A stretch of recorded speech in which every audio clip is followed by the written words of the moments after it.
But this January altered my perspective. My marriage had recently hit a hard point, and I had been ignoring the cracks. We were still trying. But in January, we put our perseverance to the test. Winters in our area are generally harsh, but this year was particularly difficult. For 2 weeks, the sky remained dismal, with snow hardly accumulating. By mid-month, a major blizzard was predicted, and everyone, including us, braced ourselves to be snowed in. Linda and I had arranged a date for the 15th, but the snow kept falling, canceling work and closing the city. Instead of going out, we stayed at home in comfy clothes, despite the kids' protests. Bedtime. I'm excited for a snow day. Later, once they were asleep, I gave Linda a glass of wine. Linda, I apologize. This is not how it was intended to go. It's okay, Jim. It was wonderful to look forward to it. And I have a new dress you haven't seen yet. She replied with a smile. You know the rule, she teased. You don't see it till we go outside. I looked at her and remembered how effortlessly stylish she was. She sewed her own clothes when she couldn't locate what she was looking for, and she also manufactured many of Emma's dress-up outfits. Linda always managed to stand out without being ostentatious. I glanced at the diamond on Linda's ring and murmured, "Thank you for saying yes." "I love you. I love you too," she said softly. We sat in comfortable silence. After a little pause, I apologized again. "I have been on edge recently. It is not your fault. I know Jim. This winter I've been exactly like everyone else, grumpy." She laughed. But we have each other and our children, and that's enough. Our first date at Wendy's had turned into a joke between us. I didn't have much money in college, but Linda wasn't interested in expensive dates. She simply wanted to spend time together. We still eat Wendy's on occasion only for nostalgia. That weekend, the storm dumped 2 feet of snow, causing everything to shut down. The kids were ecstatic. There will be no school pizza, movies, or playing in the snow. Linda and I both loved it. No responsibilities, just spending time as a family. The only drawback? The children insisted on watching Frozen on repeat, and Linda still refused to show me the new clothing. "You have to take me out in it," she taunted.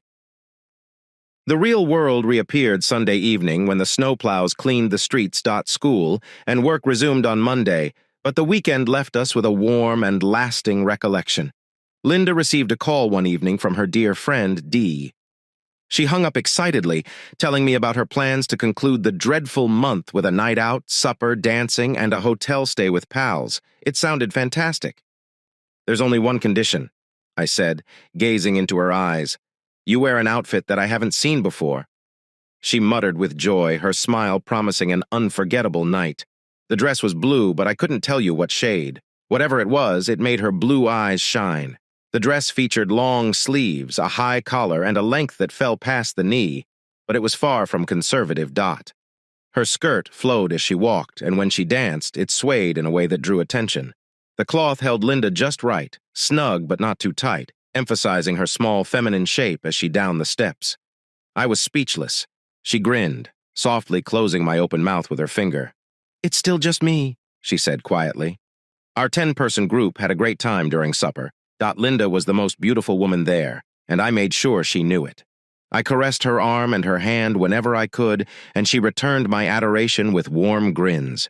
We proceeded to the club after checking into our rooms, and Linda whispered to me, "We don't have to stay for long, do we?"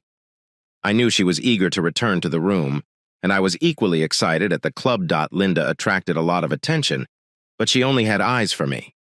Dave asked her to dance, but she graciously declined, stating she wanted the night to be special for us.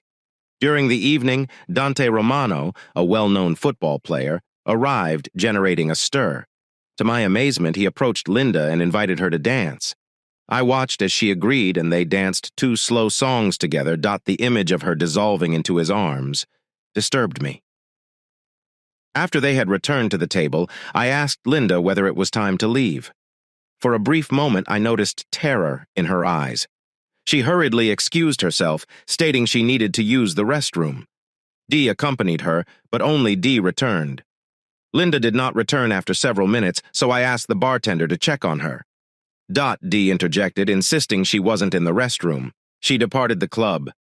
I surveyed the bar, looked at our table, and then proceeded down the hall to the bathrooms. Recognizing the scenario, I dashed outdoors just in time to watch a Honda sedan leave the parking lot. Inside, there was a large man and a woman with dark hair, but they were not Dante and Linda Dot. At that point, I heard a huge engine start up. I turned to see a black Corvette speeding away. I instinctively reached for my car keys, only to find I had left them inside. I took out my phone and contacted Linda. The first call rang until voicemail answered. When I tried again, it went directly to voicemail. She'd switched her phone off. Frustrated, comma. I went back inside and ran into Dee, who was looking for me. "Dee, what is happening on?" I demanded Jim. "Linda's gone. She's with Dante tonight," Dee said. The words struck me like a punch. My mind raced with pictures of Linda and her attire from supper and the club. Anger built up, so she abandoned me for some jock on our big night. I hissed, "Jim, it's only tonight. She'll come home to you tomorrow." Dee tried to reassure me, but she didn't have the guts to admit she snuck out. My voice became louder, and people began to notice. "Jim, calm down. It's only one night. He stated that she loves you and always will." I couldn't stop myself from becoming bitter, and you assisted her, Dot. You distracted me so she could depart. Dee confessed it. She didn't want you to embarrass yourself, but she'll be back and everything would be great. What if it isn't fine? What if she's unable to make this right? I shot back. You're a good dude, Jim. Dee tried to calm me down, saying, You'll forgive her because you know she loves you. I shook my head, both indignant and disgusted. I couldn't believe what I heard. If Dante had chosen you, you would have done the same. I asked coldly. Dee hesitated but did not dispute it. No, Dave does not need to know. I left Dee and returned to our table where everyone avoided eye contact. Everyone knew what was going on. When I saw the empty seat next to mine, the truth of Linda's actions struck me hard. I grabbed my jacket and keys, choked back tears, and turned to leave exactly as I had. Dee and her husband Dave blocked my route. What are you doing, Jim? I am leaving. I can't stay here, I explained coldly. Come on, Jim, you two will make it through this, Dave urged. I glared at him. Why should I not divorce her? We decided long ago, once and for all. Jim, think about your kids, Jane exclaimed, attempting to interfere. I shot back. Is this what Linda is thinking about right now? Jane attempted to reason with me. Jim, what if a supermodel chose you tonight? Can you honestly swear you won't be tempted? Yes, I'd be tempted, but I would not do it. I have a wife. At least I did up until tonight, I murmured, staring at her coldly. Dave then weighed in, suggesting I was overreacting, which sent me over the edge. I got in his face, told him to back off, and shoved him back into his chair. The crowd fell hushed as I dropped down a $20 on the table that holds my tab. You can also cover hers. Then I went without saying anything else. I stormed out of the nightclub. My mind raced as I walked back to the hotel. What was supposed to be a happy night had turned into one of the most depressing times of my life. Linda should have been with me, holding my arm and joking with our friends. But I was alone. I ascended the elevator to our room. Memories of happier times in similar hotel elevators came flooding back, and I noticed the leftovers of what should have been a special night chocolates on the pillows, as well as a new blue lingerie set on the bed. I held the soft silk and imagined Linda in it, but reality hit me hard. She was not coming back tonight. I broke down when I realized my wife was seeing someone else. After what seemed like hours, I awoke in the same position, clutching the underwear. My thoughts raced. I packed our belongings, ate the chocolates, and dumped the underwear in the trash. It was meaningless. Now. I checked out of the motel and drove home, overcome with anguish and rage. On the trip, I realized I'd been reacting all night, waiting for Linda to intervene in Danny's pursuit of them, doing nothing to manage the circumstance. This was not me. I was always the person in charge, problem solvers. I decided it was time to stop reacting and take action. I turned the car around and returned to the club. I inquired with the bartender about Dante after discovering that he often preyed on married ladies. Frustrated, I was about to leave when a woman at the bar gave me a lead. Dante resided in a large gray mansion near Meadowbrook Park.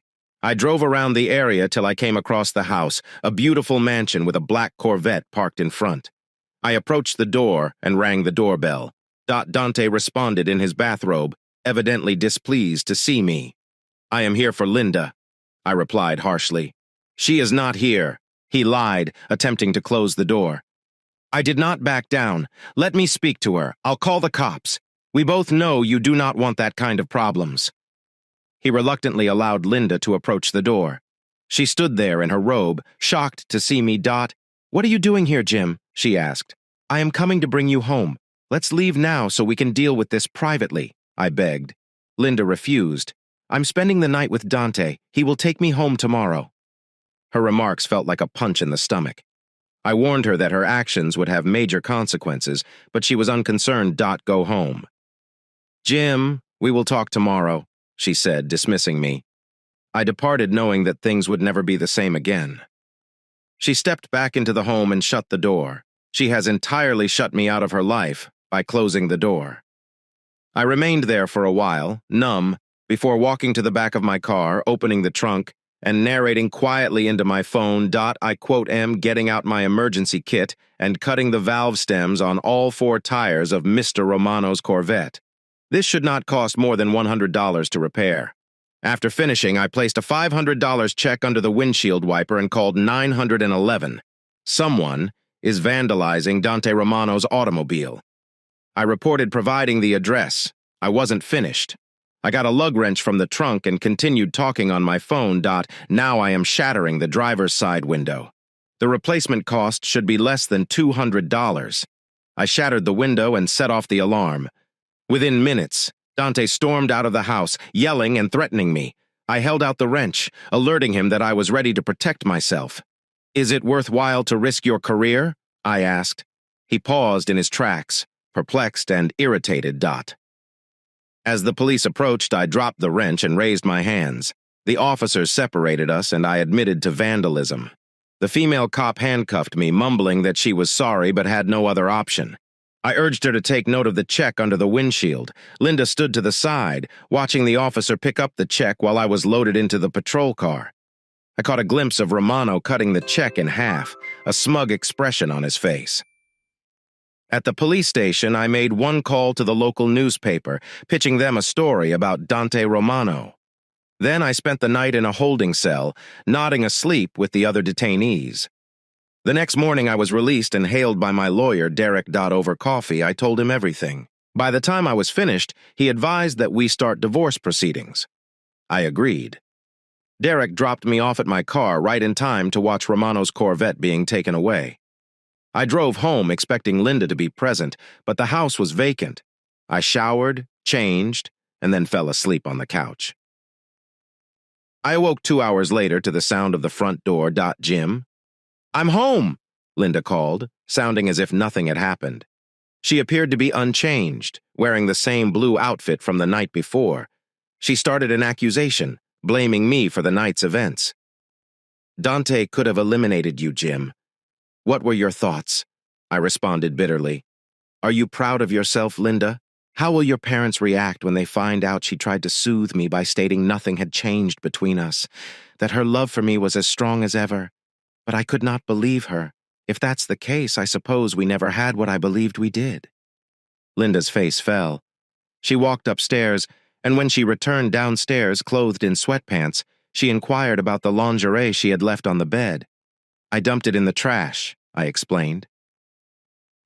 Just like you squandered our night, she said sadly, attempting to persuade me that she had intended to put things right, but it was too late. I asked, was everything as you expected? The query hung in the air, unanswered. Linda met my gaze, apprehensive. Jim, I understand you have questions, and I will answer them honestly. But are you certain you want to hear it? I don't want to hurt you anymore. It's a little late to worry about harming me, isn't it? She grimaced. I understand, but telling you might make it more difficult for us to move on. Can we concentrate on the future, rather than letting a single night ruin everything? That's something you should have considered last night, I responded. I pointed at a vase on the mantel. How many times would I have to toss that before it shatters? Even if you could reassemble it, it would never be the same, right? Jim, I love that vase, but I can do without it. I cannot survive without our marriage. What we've created is stronger than a single error. I understand you're hurt, but I believe you love me enough to get over this. Until last night, I believed you loved me enough not to cheat. I suppose we were both mistaken. Linda sank in her chair. Was your night with him all you expected? Jim, Dante is not an a-hole. He is a good dude. Any man who separates a woman from her husband in order to sleep with her is an a-hole, I shot back. He did not take me from you, Dot. So where were you last night? Okay, he took me for the night, but I am here now and I will be with you forever.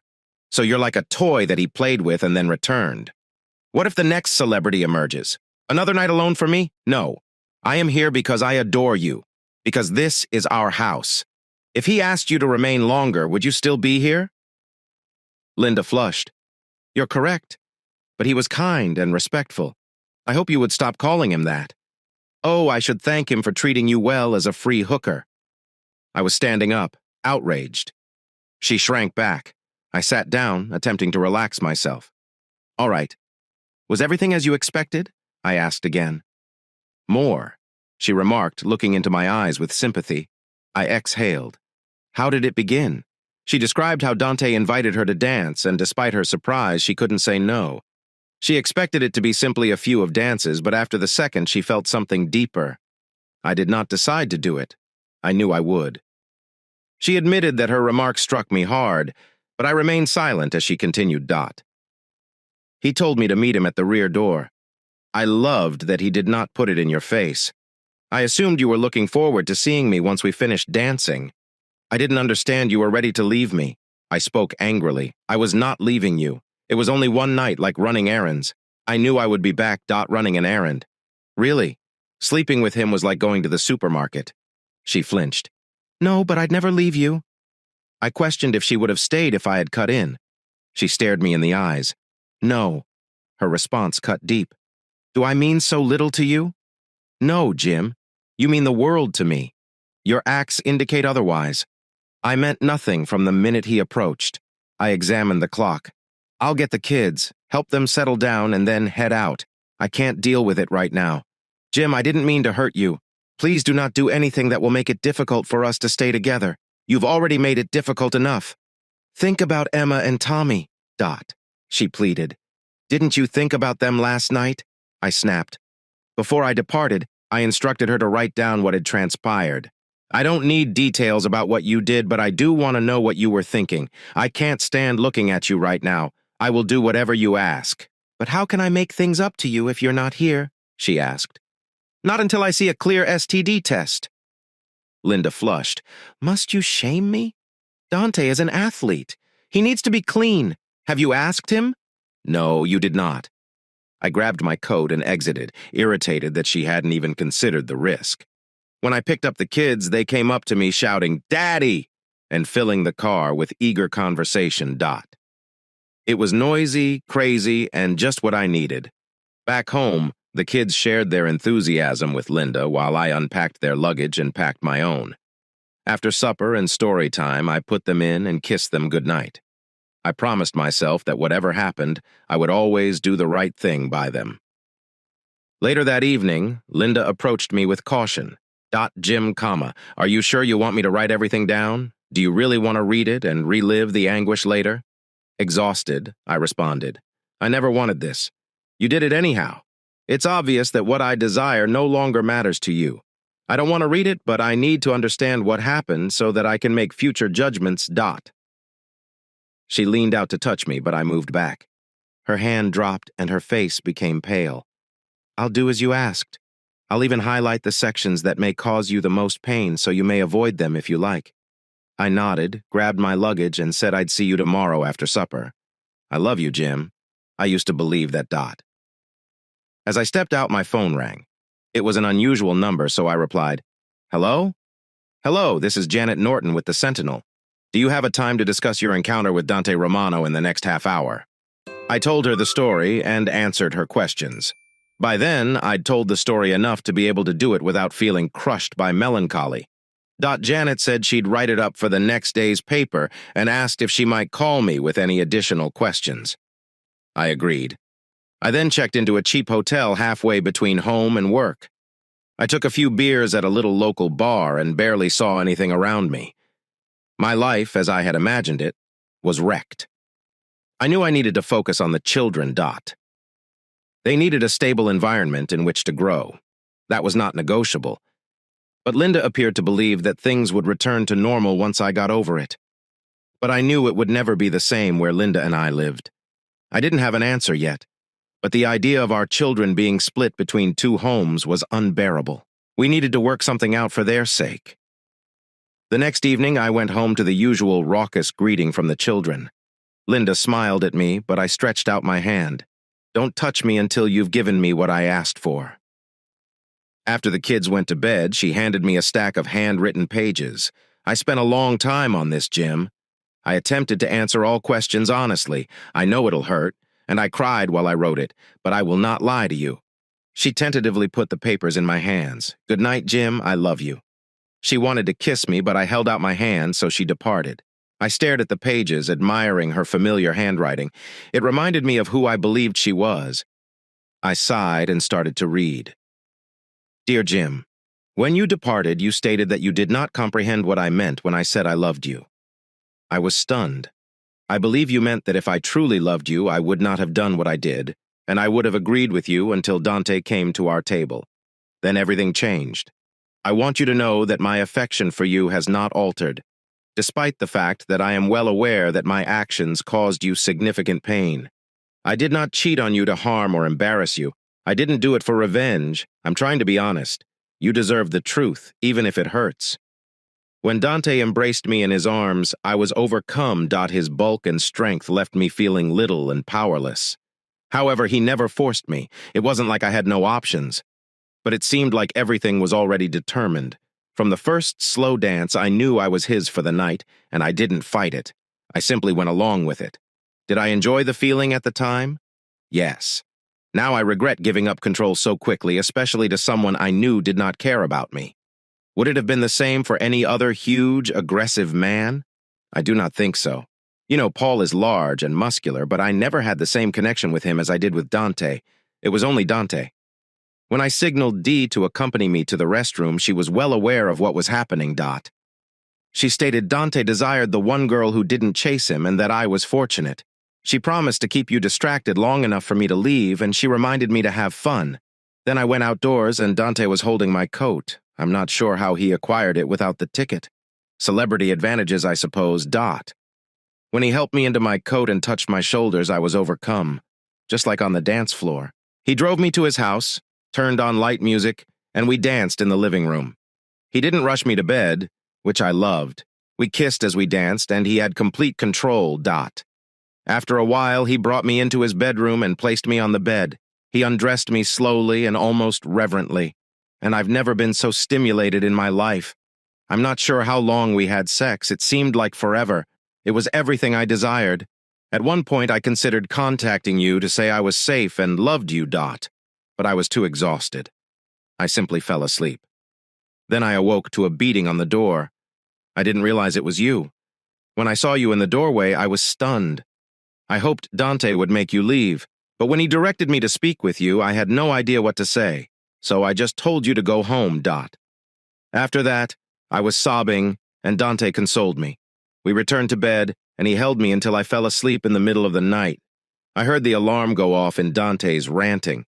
He recognized you. By the time I reached the door, I was afraid. I imagined something awful would happen between you two. However, the cops arrived before the situation escalated. It was terrible to deliver a statement explaining who I was and why I was present. Jim, the police judged me, and it was not fair. Then they arrested you. I cried for the next 20 minutes in Dante's living room. How could something that began so wonderfully go so wrong? I awoke in Dante's arms again. Even then, I felt a similar attraction toward him. We had sex again, and then he prepared my breakfast. It was not as good as yours, but ultimately I would have eaten anything. Then we got together one more time, and I showered afterwards. Something shifted. It seemed like Dante had let me go. I was able to think straight again. I suppose you were correct. He had gotten what he wanted and no longer needed me. That's when I began thinking about you and how sad you must be. I knew it would be difficult, but I don't think our marriage is in jeopardy. Our love is too powerful. Dante dropped me off at home. Thank you for a lovely experience, and offered me a hug and a gentle kiss. It was over when I went in the door. I was ready to express how much I love you and want to spend my life with you. I still feel this way. I don't believe Dante intended to hurt you. He simply assumed he had the right to me. But suppose I had said no. He would have gone on. He treated me nicely, like a lady opening doors and remembering my name. It was not about me. It could have been any woman, but I can't help but admire him for it. Jim, this bit will hurt. Dante is a good lover who has gained experience via extensive practice. He knew precisely how to delight me.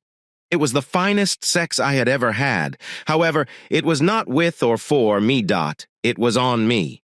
You will never have his experience. Thank God for it.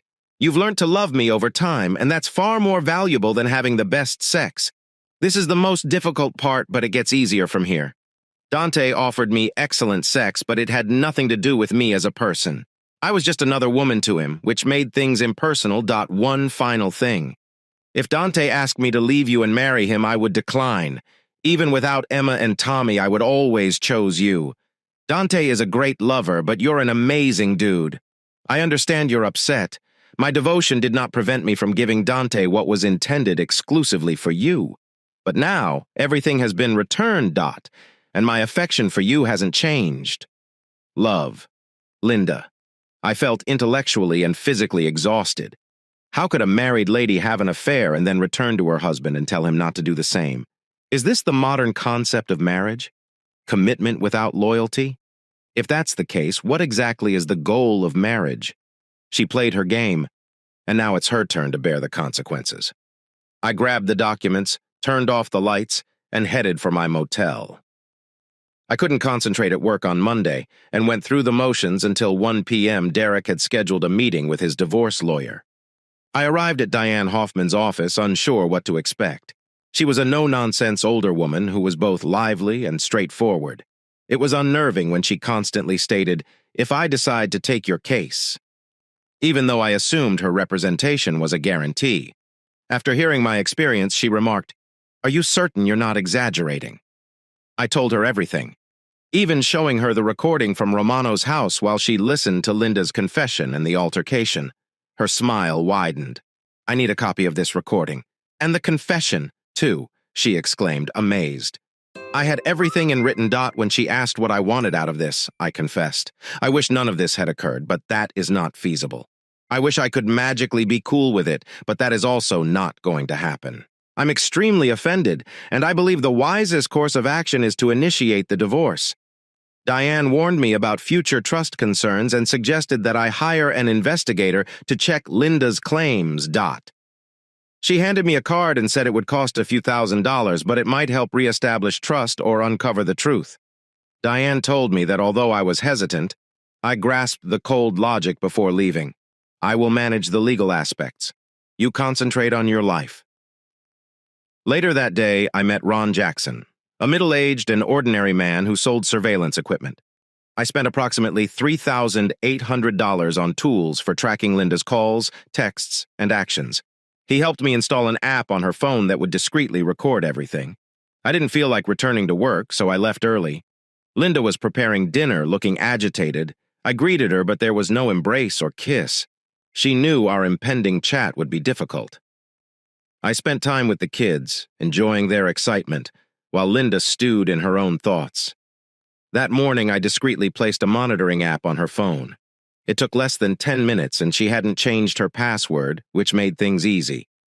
Later that night, after the kids went to bed, we relaxed on the sofa with a glass of wine. "How was your day?" she asked. "Typical Monday," I said. "Tired?" "I apologize," she replied softly. "The wine wasn't that horrible. It was great to think about something except everything." I couldn't conceal the harshness in my voice. I wish I could say the same. Linda flinched and added, "Dee called this afternoon." "What did she want?" "She's not as horrible as you imagine, She asked about you first, before Dante. She apologized for your agony, but she is confident that it will improve and be only a temporary setback.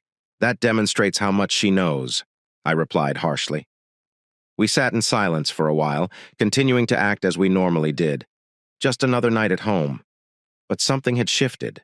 There was a new gap between us, and I could tell Linda felt the same way. Do you have any questions regarding what I wrote?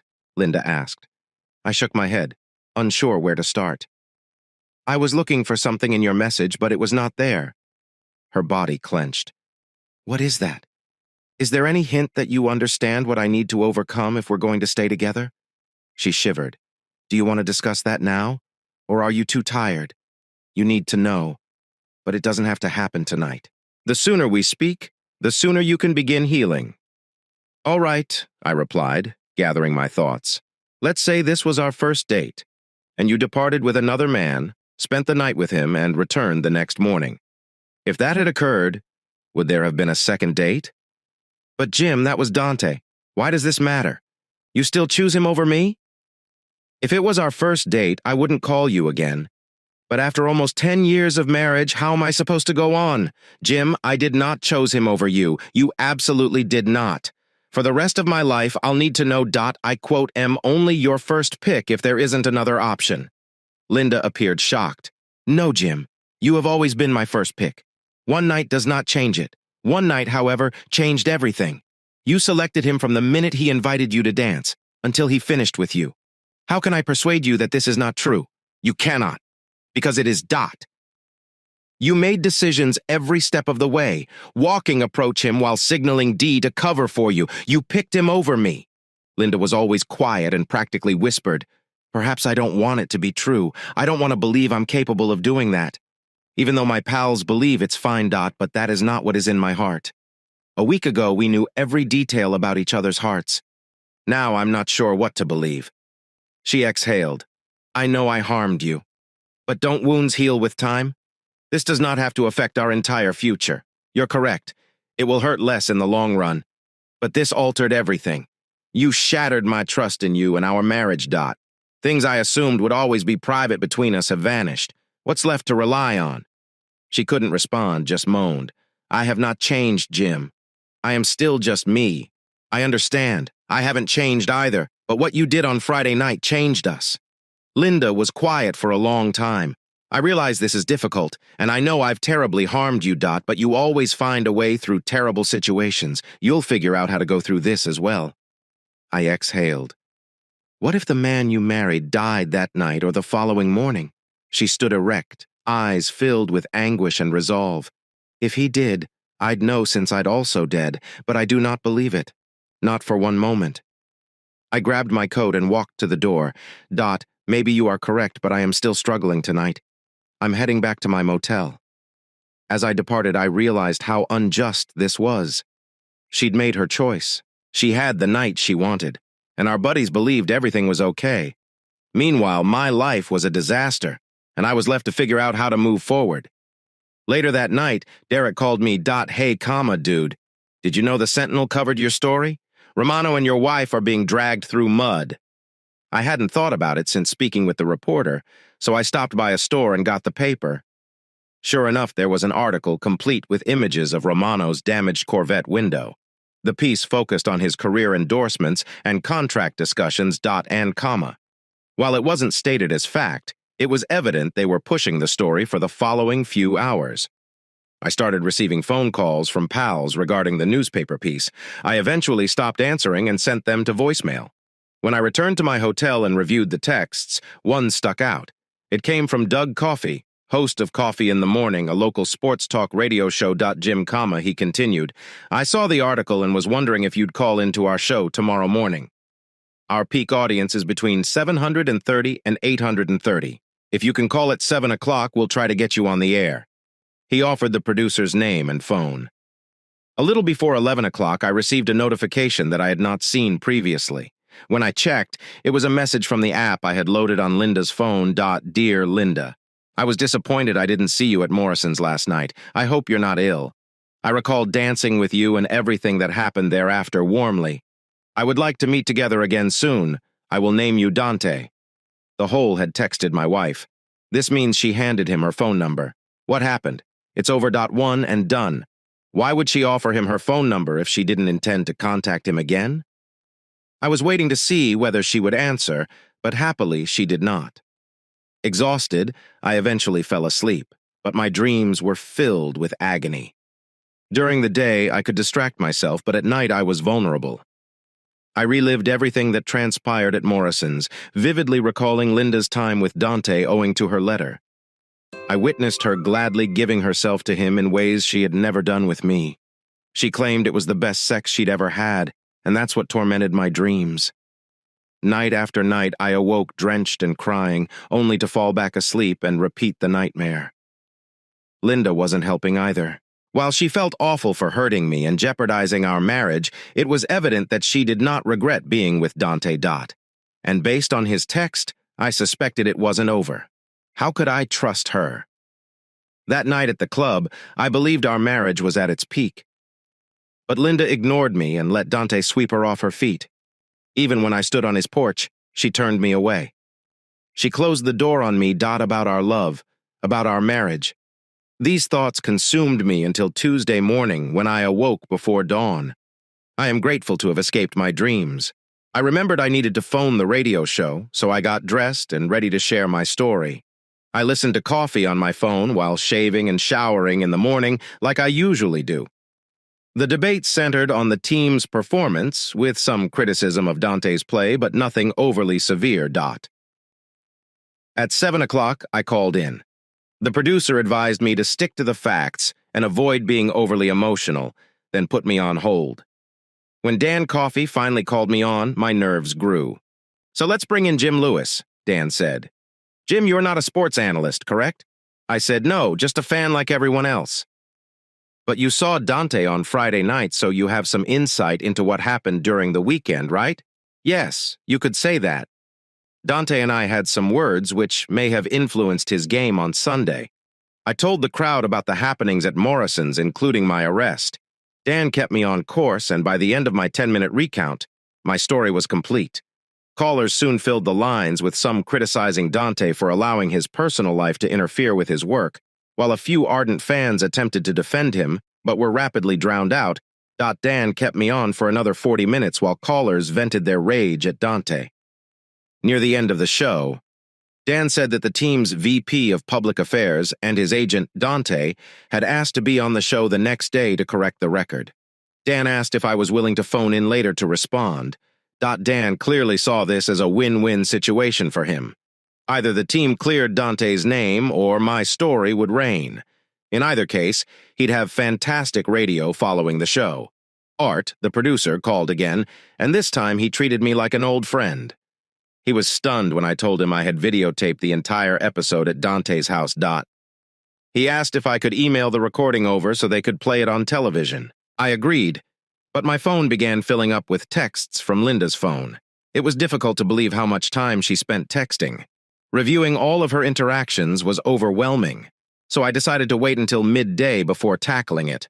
But before I could return to work, I heard the familiar chirp again. I checked, and there was another note from Dante. "Hello, Linda. I'm Dante. I really want to see you again. Is this an appropriate number to call? Let us set something up." 20 minutes later, another message arrived. "Hello, Linda. Dante again? I truly believe we have something amazing. I enjoyed what we did and would like to do it again and again." I could feel my heart racing. Unlike before, I was not relieved that she hadn't responded. Instead, I felt like I was being attacked. I was attempting to regain control of myself when my assistant knocked on my door, claiming my boss needed to see me. Because I spent so much time at the radio station, I arrived at work more than an hour late, expecting the worst. I looked inside my boss's office, braced for a severe expression. Instead, I was met with a smirk. "Come in, Jim, and sit down. I want to speak with you," he said, motioning to a chair. I sat, preparing for the conversation. "I overheard you on the spaceport this morning while driving to work. Hell, half of the company heard you. He chuckled. "I just wanted to apologize for what happened. You should have told me what was happening on Monday." "Well, Paul," I responded, still in shock. "And it's embarrassing when your wife does something like that to a celebrity. I am not sure whether I have even processed it yet." He nodded in understanding. "I know you'll keep up the good work, but if you need time off, please let me know. I will cover for you." I was relieved by his encouraging tone, especially since he did not raise the radio appearance as a potential problem for the company. I thanked him and returned to my office, noting how my coworkers glanced at me. Everyone was aware of what would happen the rest of the day. The mood felt lighter. Women in the office smiled at me more warmly, while men made compassionate remarks whenever I went for coffee. The sympathy was appreciated, but it felt uncomfortable to be the center of attention while knowing how devastated my personal life was. Before Friday, my life had been stable. No significant highs or lows. I didn't seek out excitement, which could explain why Linda felt free to rip it apart, knowing I'd worked to put it back together. But now I recognized that my normal existence had been a fantasy, and there was no turning back. As noon approached, I prepared myself to sift through Linda's communications. I began with her texts, and quickly realized how much women gossip. The majority of her work texts were insignificant. Filled with small talk about co-workers and their attire, I opted to reserve them for a late-night read with a beer. The texts with her friends were more substantial, but the phone calls provided the most insight. The first voicemail came from Jane, one of the couples we were with at Morrison's. It was brief, simply asking Linda to call her back. I suspected Jane had been more involved than I realized. As I was deleting Jane's call, I received another chirp from Linda's phone. She'd texted Dante. "Hello, Dante. Thank you for your texts. I am in a meeting with my employer right now, but may I call you in 30 minutes? I was concerned you might disregard me." "Sure. Call whenever he replies." "Great. I'll talk to you soon," she sent back. I held my breath while reading their exchange, hoping it was nothing. It wasn't earth-shattering, but it was definitely not good. Was she just going to tell him not to contact her? I'd find out quickly enough. I decided to take a little break by using the restroom copier and getting some coffee. When I got back to my desk, I started eliminating more of Linda's banal calls from vendors and co-workers. Then a single call stuck out. "Hello? Dante, is this you?" Linda spoke softly and eagerly. "Of course, Linda." "I miss you, babe," Dante responded. "I miss you too. I can't get you out of my mind, but we need to be cautious. Jim is unable to find out. I am talking to you. Do not worry, he's not after you. It's me. He's making a huge deal about this. I went to the newspaper and did a radio show this morning, attempting to make me appear bad. No, Jim would not do that. He was just here last night enjoying dinner with us. He said nothing about it. So he did, and many are furious. You need to talk to him and convince him to back off before he digs himself a hole." "I will talk to him, Dante. But this isn't going the way I expected. I assumed Jim would be upset for a while, and then we'd return to normal. But this time seems different. I quote, "I'm not sure why you're making this so hard. Didn't we have something special? You claimed I made you feel things no one else did. Not even him. Yes, but Jim is an excellent husband and father. I feel protected around him. Are you with me? It's exciting. But you've claimed you've never been faithful. How can I give up on you, Jim, if I don't trust you to stay? Isn't it worth the risk? I can't jeopardize my children's future. I adore you, but I need stability for them. Please give me more time, Linda. We will work it out. I will talk to you tomorrow. I need to deal with Jim tonight." "Okay, baby. Love you." "Me too," she murmured softly. Hearing such comments took away all hope from me. I was staring at my computer, realizing Diane had been correct. Trust, but verify. But now my greatest worries have been fulfilled. I wasn't sure what to do. The remainder of the day was an emotional roller coaster. Co-workers' sympathy combined with the heartbreaking realization that Linda's relationship with Dante had not changed. By the end of the day, my helper Karen had arrived with a concerned expression. "Hello, boss. You seemed weird today. What can I do to help?" she inquired gently. I responded politely, thanking her but stressing that I will work through it. She nodded, unconvinced but comforted. Later, when I arrived home for dinner, the mood was off. Linda fussed over the stove as the youngsters remained transfixed in the family room. "It smells nice," I replied, attempting to sound normal. "Dinner will be ready in around 20 minutes. The children would love to spend time with you," she responded harshly, blatantly avoiding me. Dinner was odd. The kids were chatting, but Linda remained quiet, barely glancing at me. Every attempt to engage her resulted in short, clipped responses. She was outraged, but she tried not to show it in front of the kids. After dinner, I offered to do the dishes, but Linda asked me to assist get the kids ready for bed instead. Linda sat at the kitchen table with her arms folded after Tommy had fallen asleep, and Emma had begun reading in her room. It was evident she wanted to speak. I can't believe you did that, she exclaimed angrily. How could you be so cruel and disregard my feelings? What are you referring to? I inquired, though I suspected she meant the newspaper story or the radio interview. I understand you are upset with me, but saying such negative things about Dante in public jeopardizes his career. How about our friends, my parents and coworkers? What do they think about me now? Her voice became louder with each sentence. If Dante was concerned about his profession, perhaps he should not have played around with married ladies. I responded calmly. People see you for who you are. A cheap, sorry, free hooker. I provided you the opportunity to handle this discreetly. But you choose to stay with Dante. Life is the culmination of our choices. And acts have repercussions. Even someone who is arrogant should know that Dante is furious with you, Jim, she snapped. You have no idea what he is capable of. He's wealthy, influenced, and well-connected. You have no idea what kind of individuals he is friends with. So when did you talk with him?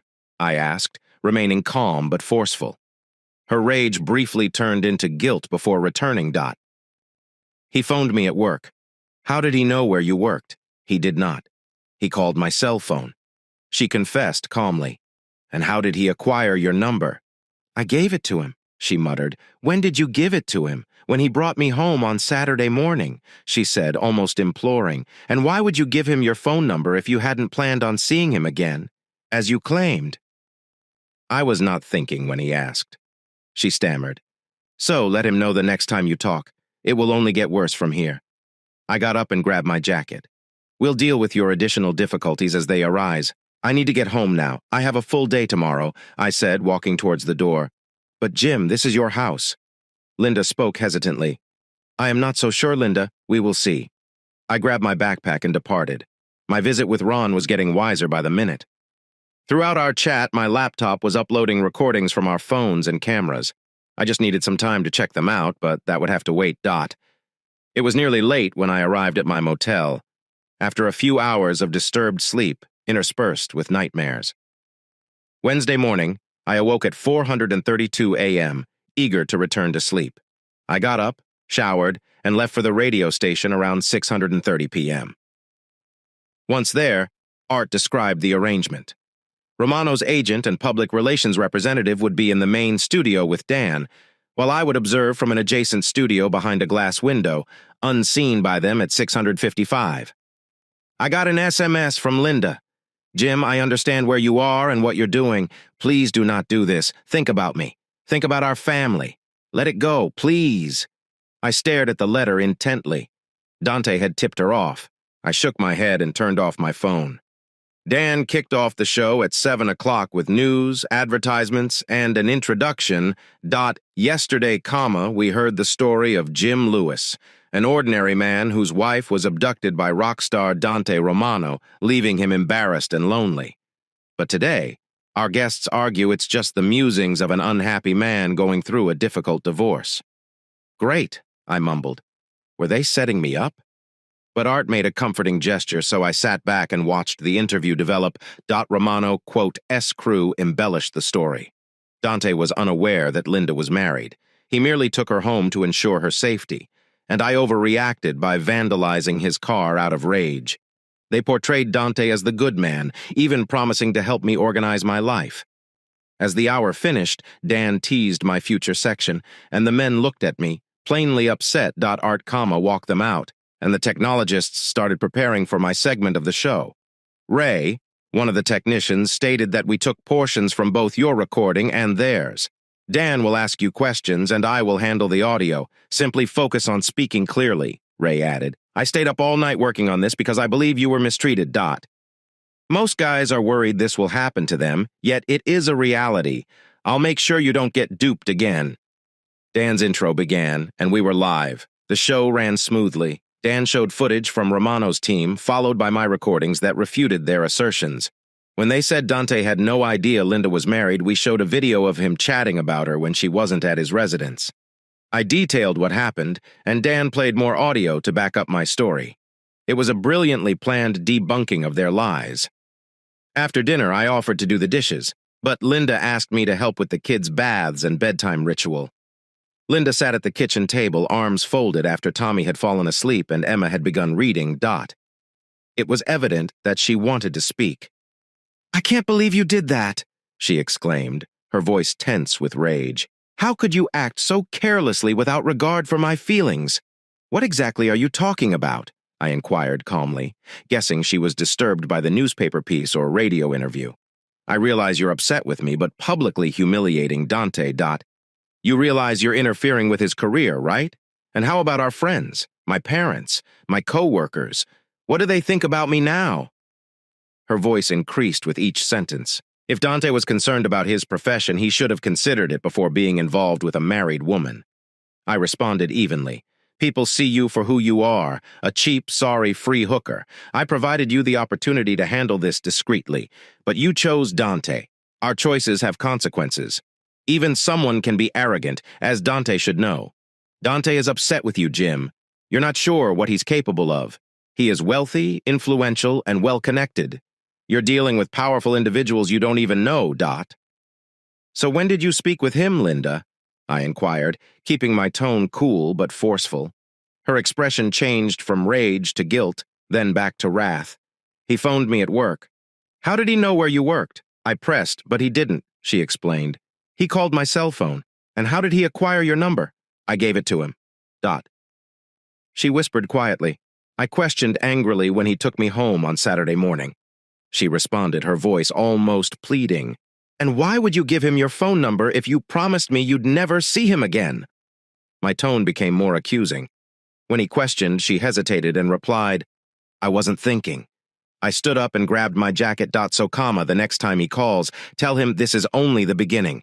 We'll deal with your additional difficulties as they arise. I need to get home now." She mumbled, "Busy day tomorrow." "But, Jim, this is your house." Linda spoke, her voice unsure. "I am not so sure, Linda. We'll see about that too."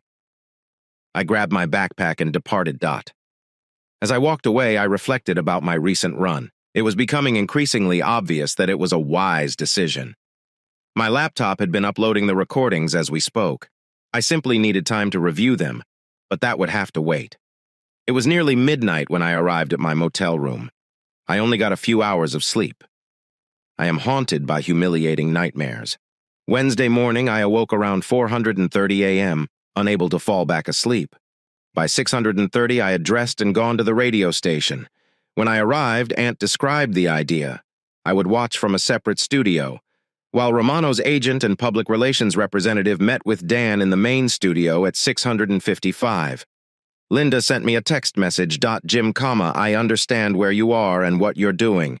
Please do not do this. Think about me. Think about our family. Let it go. Please." I shook my head while staring at the letter. Dante must have tipped her off. Without responding, I turned off my phone. Dan started the show at 7 o'clock, introducing the guests and rehashing my narrative from the day before. Then he ceded the floor to Romano's crew, who told a story of misunderstandings. According to them, Dante had no idea Linda was married. He only escorted her home to ensure her safety, and I had overreacted by damaging his automobile. As the hour came to a close, Dan teased my portion, and the two men exchanged heated stares. Art escorted them out while I prepared for my moment on air. Ray, one of the technicians, described how they would use audio clips from both sides to demonstrate the truth. "I spent up all night working on this because I believe you got duped. I will ensure that it does not happen again." Dan's introduction began, and we were live for the next half hour. Dan showed footage from Romano's team, followed by my recordings that refuted their assertions. With each clip, I offered background that demonstrated how they were lying. The entire thing was expertly handled, and by the end, the audience knew who was telling the truth. Was it embarrassing? Sure, but I made it plain that Romano and his followers were lying. The subsequent audience calls were supportive of me. Many people focused on how the agents mislead them. Sports fans value honesty and despise being taken advantage of. After the show, the studio crew shouted and praised me. Dan even asked if I wanted to phone in again sometime. As Art led me out, he warned, "Be careful. Big sports are full of wealthy, powerful people like Romano. Stay sharp and avoid problems." I thanked him and went, feeling triumphant. Back at work, the mood was joyful. Everyone had heard me on the radio, But reality struck when I discovered 3 messages from Linda on my desk and phone, all asking variations on the same subject. How could you do this to me? To our children? To Dante? I felt a little guilty till she expressed concern for Dante. Really, Derek just called. Jim, you have an arraignment on Monday at 9 o'clock. Don't forget you were charged with vandalizing Romano's automobile. I recalled Derek. What can I expect? Mostly just submitting your plea and scheduling a trial date.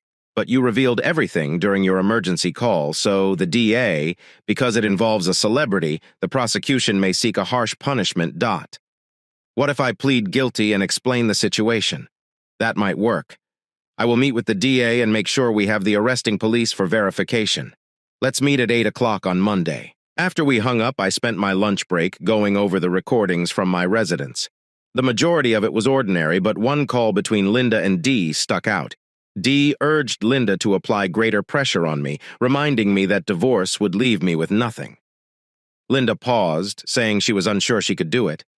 Dee encouraged her to be rougher, but Linda appeared conflicted. Torn between Dante and myself, the rest of my day was a fog, with the high of the radio broadcast offset by the low of hearing Linda's torn devotion. By the end of the day, Corey had invited me out for drinks with a few of the men. I declined, explaining that I had dinner with Linda and the kids. But when I texted Linda to let her know, she responded almost immediately. I do not believe tonight is a good idea. Let's talk tomorrow. Linda clearly still had feelings for Dante. Just then, my phone vibrated with a text message from Linda to Dante. 10 o'clock. I stared at it, not sure what to think.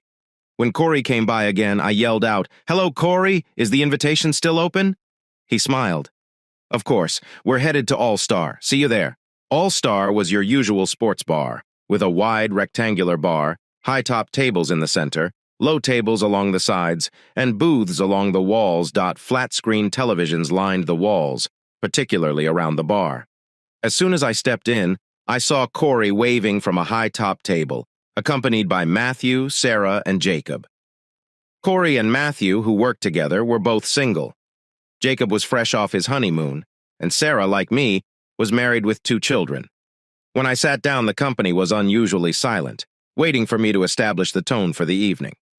I smiled, and Corey quickly relieved the tension by laughing, causing everyone else to relax and join in. Damn, Jim, Corey remarked, still laughing. We haven't experienced this much excitement at work in ages. After ordering drinks, the group got into my story, since they had all heard the final segment of my radio interview. I kept things light and focused on the most humorous bits, which elicited some laughter. Especially the "sucks to be you" comment. The pub was becoming full, and the drinks were flowing, making me believe that coming here was a wise move. I was ready to order another drink when I looked up and saw the most stunning blue eyes I'd ever seen. Hello, I'm Ashley. Are you Jim Lewis? I hadn't seen her before and was shocked she recognized my name. Ashley was tall, blonde, and attractive, resembling a runway model crossed with the girl next door. Yes, have we met? I asked, perplexed. Oh no, but you have transformed my life. Her words struck me hard. She swiftly elaborated. Until 2 days ago, I was Dante Romano's fiancé. The jolt caused me to focus swiftly. She explained how she and Dante had planned to marry Dot. But then everything changed when my story was released. Despite her smile, I could see sadness in her eyes. Ashley invited us to join her and her girlfriends at a large table near the window. Corey and Matthew were visibly enthusiastic, but it was up to me to make the decision for the group. I agreed, and we proceeded to the other table, where we met Ashley's cheerleading friends, Jessica, Alexis, and Nicole. The talk moved rapidly, but the serious matter of Data and Linda was never brought up. The girls' focus then turned to the front entrance, when a small woman with Mediterranean characteristics arrived. She wore dark hair that framed her face like a lion's mane. I stood up immediately as she approached everyone. This is Ellen, our assistant coach. Before turning to face me and Ellen, Ashley declared, "This is Jim Lewis." Ellen was stunningly gorgeous, almost like a work of art. As we shook hands, I noticed both exhilaration and grief in her eyes. After we sat down, I wondered why everyone appeared to recognize me. Ellen indicated that my experience had shaken the entire crew. Most sportsmen are accustomed to getting what they want, and Dante is no exception. He, quote, S.A. star, and the team has always overlooked his antics. Even when he began dating Ashley, it was against the rules. However, you confronted him in an unexpected manner, and now the entire team is feeling the fire. Ellen explained that management had convened a meeting that day to discuss the negative publicity around Dante, which included my name, Dot. They had enacted a zero-tolerance policy toward player behavior, and Dante was now a pariah in the locker room. Her statements were eye-opening. I'd been so focused on my own difficulties that I hadn't considered the broader implications of my actions. As the night progressed, Ashley revealed that she had dumped Dante after discovering his romance with Linda Dot. She didn't appear devastated, but rather irritated that it had come to light that Corey was attempting to fill Dante's vacuum, and Ashley appeared to love the attention. By the end of the evening, just Ashley, Corey, Ellen, and I remained. Ellen and I spent the majority of the night conversing one-on-one. Though she resisted sharing much about herself, she appeared to be genuinely interested in hearing about my circumstances, but she steered the subject away from her personal life, perhaps out of respect for her role as the cheerleader's mentor. Given the late hour and the fact that Ashley and Corey were not leaving anytime soon, Ellen turned to me and said quietly, "Jim, I don't want to intrude, but I haven't felt this comfortable with anyone in a long time. I believe there is more we should discuss, but it does not appear that we will have the opportunity to do so tonight. Do you want to meet again?" I smiled. "I feel the same way, Ellen. There is so much I do not understand, and we haven't really talked about you yet. I'd like to meet again soon." Her face lightened up. "What about lunch tomorrow? That sounded fantastic. Where do you want to go? Should I pick you up?" Ellen smiled. "No, I will meet you. How about Madison? It's peaceful, and I've heard the food is fantastic. Is this okay?" I was shocked that the Madison was where our evening began. The night. Everything fell apart. It was not a place I wanted to revisit, but witnessing Ellen's enthusiasm, I consented. 12:30 at the Madison. That sounds wonderful. I will make the reservation, Ellen replied, wishing me a good night. I left the bar shortly after 10 p.m. and drove back to my hotel. Even though my talk with Ellen had diverted me, I couldn't stop thinking about Linda's enigmatic note. When 10 o'clock arrived and nothing had happened, I became suspicious and decided to drive by the house. The street was quiet and the house appeared normal, with the exception of the living room light. I assumed the kids were sleeping. I never considered myself a stalker, but curiosity got the best of me. I parked on the street and crept around to the back of the home, peering into the dim kitchen and family room. Finally, I went to the porch and glanced through the living room window. Linda was sitting on the love seat with a glass of wine, talking calmly to someone out of sight. I decided to escape before getting caught, but then I spotted a shadow shift on the wall. When I leaned forward to get a better look, my blood froze.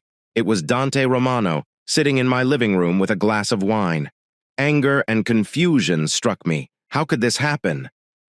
I hadn't received any notifications from the phone taps, so she must have contacted him at work. What should I do now? If I barged in, it would be apparent that I was spying. Just then, a neighbor's gate cracked open, accompanied by the sound of a trash can rolling down the driveway, causing dogs to bark. Feeling vulnerable, I dashed back to my car. Crap. That's all I could think. What the hell was happening? I persuaded myself that everything would be documented and that I'd know the whole story tomorrow. That night, I couldn't sleep because I kept thinking about Linda and Dante. Ellen's thoughts also remained. There was something about her that suggested she was holding back. The following morning, I awoke early, sleepy and frustrated. As I prepared, I listened to local sports radio, where rumors of a post-season trade involving Dante Romano were discussed, making me worry how Linda would react, especially considering what I observed the night before. I texted Linda to ensure that she had departed for work. "Good morning, Linda. I hope you slept well. I miss seeing you and the children. What about dinner tomorrow night?" Her response was frigid. "What is the matter?" I said. "No more crap to sling on the radio today." "Nope. Tell the a-hole he is safe today." Yes, it was childish, but I couldn't resist going to the house after not hearing back from her. Inside, everything appeared normal. Just the breakfast dishes are in the sink. I set up my laptop to download the surveillance files, obtained financial records from my lawyer, and checked the children's bedroom. Tommy's room was as messy as usual, and I grinned when I got a fragrance of his shampoo on his pillow. Emma's room was spotless, and I discovered a fresh photo of the two of us from her Halloween party, framed in a heart, which brought tears to my eyes. Linda, quote, S belongings had taken the place of my own items in the master bedroom. My clothing had been shoved to the back of the closet and replaced with ones I didn't recognize. It was unnerving, but I still couldn't make sense of it. Back in the kitchen, the files had finished downloading. I packed everything and went to my lawyer's office. Diane had the situation under control. She provided me a list of court-approved counselors and instructed me to choose 3. Later, back at the office, I got a call from Dee. I instantly hung up. She was the last person I wanted to speak to. A few minutes later, my friend Dave called to defend her, but I was having none of it. She, quote, S, not a friend of mine. I snapped. I paused a while before going for it. Linda had left the club with that moron on Friday, and he told me something astonishing. She stated that if Dante had chosen her instead of Linda, she would have gone with him and done the same thing Linda did to me. Dave stammered, evidently uncomfortable, but I knew he believed me. Nonetheless, he continued on. Jim, can't you see? You and Linda are the best among us. We look up to both of you. Why do you assume you are always the designated driver? It is not only about you remaining sober, it's because we believe you'll do the right thing. If you two cannot make it, what hope do the rest of us have? Dave, if we are the best of you, there is little hope for your marriage. We had a couple more words before saying farewell. Neither of us changed the other's opinion. I understood Dave needed Dee in his life, and I wanted her out of mine. After hanging up, I locked my office door and went through the video files from the night before. Ellen, quote, S text, confirming our meal arrived as I watched Linda put the kids to bed. She then spent an hour getting dressed up for a date. Not a good sign, I mumbled. Linda answered the phone just before 10 a.m., dressed to the nines. A man's voice remarked, I'm 5 out, before hanging up. She then let Dante Romano enter the residence. They had more wine in the kitchen before moving to the living room, where Linda sat on the love seat, keeping some distance from him. At least they weren't kissing, but their conversation took an unsettling turn. Romano claimed that I had been talking to the press and the radio, which made him appear bad. He was concerned about losing sponsorship deals due to morals clauses, so he pressed Linda to persuade me to stop before things became worse. I was interrupted by a knock on my office door. Karen ran in with a client issue, so I had to divert my focus. By midday, we had made enough progress that I could go to eat. Karen looked anxious as I returned to my office to retrieve my coat. Sorry for interrupting previously, boss. You appear strange. Is everything okay?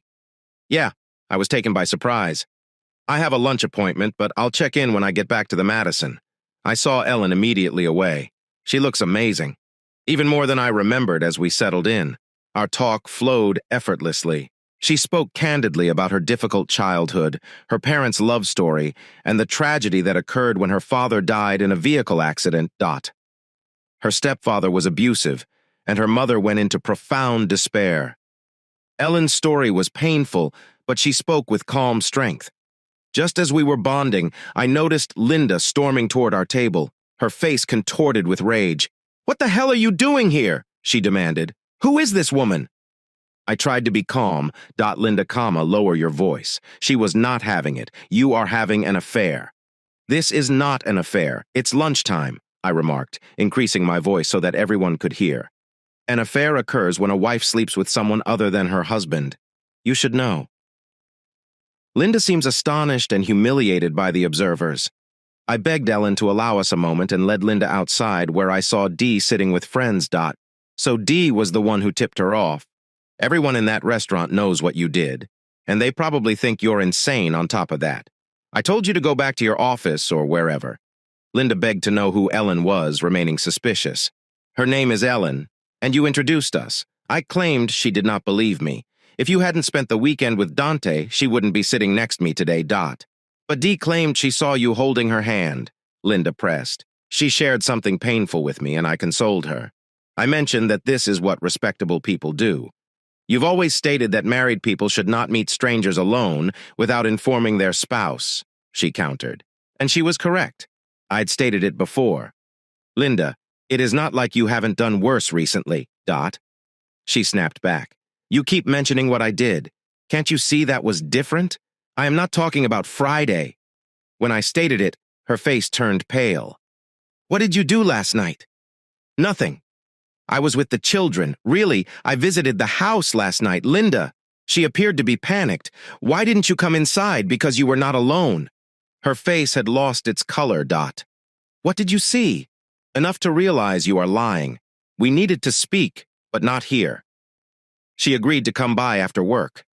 Without saying anything further, I strolled back inside the restaurant, past Dee's table. I paused, gazed at her, and said, Dee, you are a vile person. I want you out of my life entirely. If I see or hear from you, I will be forced to do something you will not appreciate. I get it. Dee looked horrified, and I banged my fist against the table. Dee, nod your head. Do you understand? She nodded swiftly, and I returned to Ellen, who sat silently looking out the window. That must have been dreadful, she whispered quietly, turning to face me with tenderness in her eyes. But you handled it nicely. It shocked me that she thought of me first, despite being publicly insulted. Dot. It was empathy. Linda was missing something throughout the entire disaster.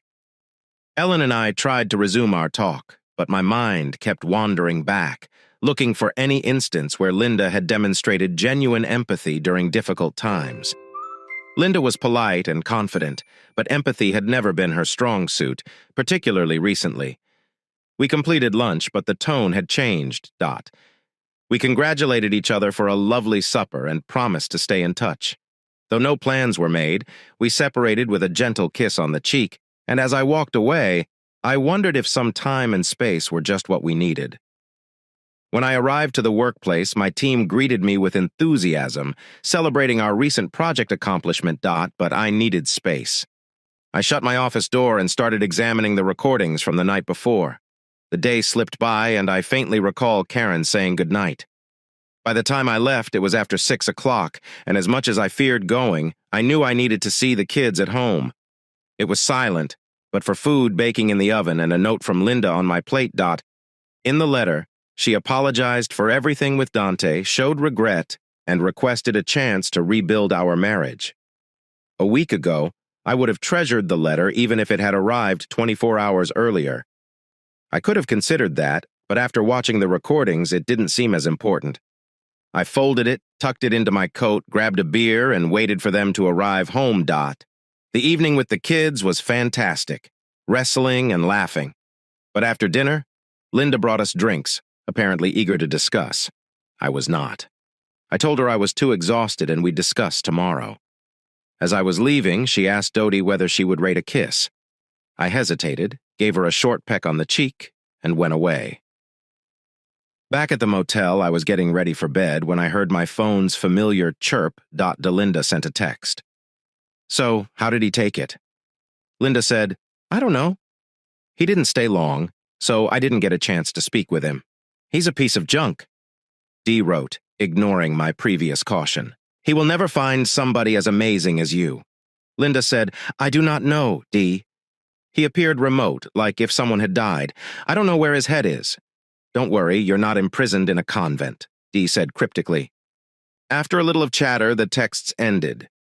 Linda had clearly divulged aspects about her time with Dante, but she was keeping the worst bits from even Dee. Just as I was ready to fall asleep, I received another notification. It was a tape of Linda calling Dante after texting Dee. I pressed play and listened. Linda flirted, and Dante soothed her by pledging to wear his football towel in a specific way during the game as a signal to her. He grumbled that I was making things tough, and Linda revealed she had not discussed stopping with me. Linda acknowledged that Dante encouraged her to take the next step with him, emphasizing that he could provide a better life for her than I could. Their night together was the finest sex she'd ever had, and she couldn't deny the attraction. But she still considered me the father of our children. The call concluded with both of them confessing their love. I awoke early the next morning, unable to shake off the events of the previous week. This story's happy ending seemed implausible to me. Determined to regain control, I determined to return home, if only to be closer to my children and avoid giving Linda additional time with Dante. I texted Linda to let her know I was returning that evening. Her eager reaction arrived immediately. "That's excellent news, honey. The children will be thrilled. We need to chat in the house." I configured my laptop to download the surveillance files. After hearing what Linda had said and written, I couldn't bring myself to sleep in the same bed as her. I went into Tommy's room to set up an air mattress and organize his toys.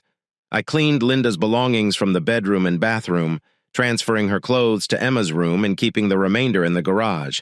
Linda would be unhappy with the changes, but I was confident she would regard them as transitory. I took my laptop and went to work. Linda texted in a good mood, ready to return to normal, and asked if I wanted anything special for dinner. When I arrived into the house that evening, everything seemed strange. The kids were dressed up and watching TV, while Linda, dressed for a night out, was finishing dinner. The table was laid with our finest foods. She didn't mention the altered sleeping arrangements, but I observed some alterations upstairs. Our wedding photo was now on my side of the bed with a glamour photograph of her facing me from the other side. Dinner was pleasant, albeit muted. Tommy was overjoyed with his new room, but Emma was disappointed that she had lost hers.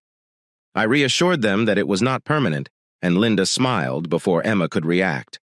After dinner, Linda insisted on doing the dishes, which was unusual. I spent the evening with the kids, giving them baths and reading them goodnight stories.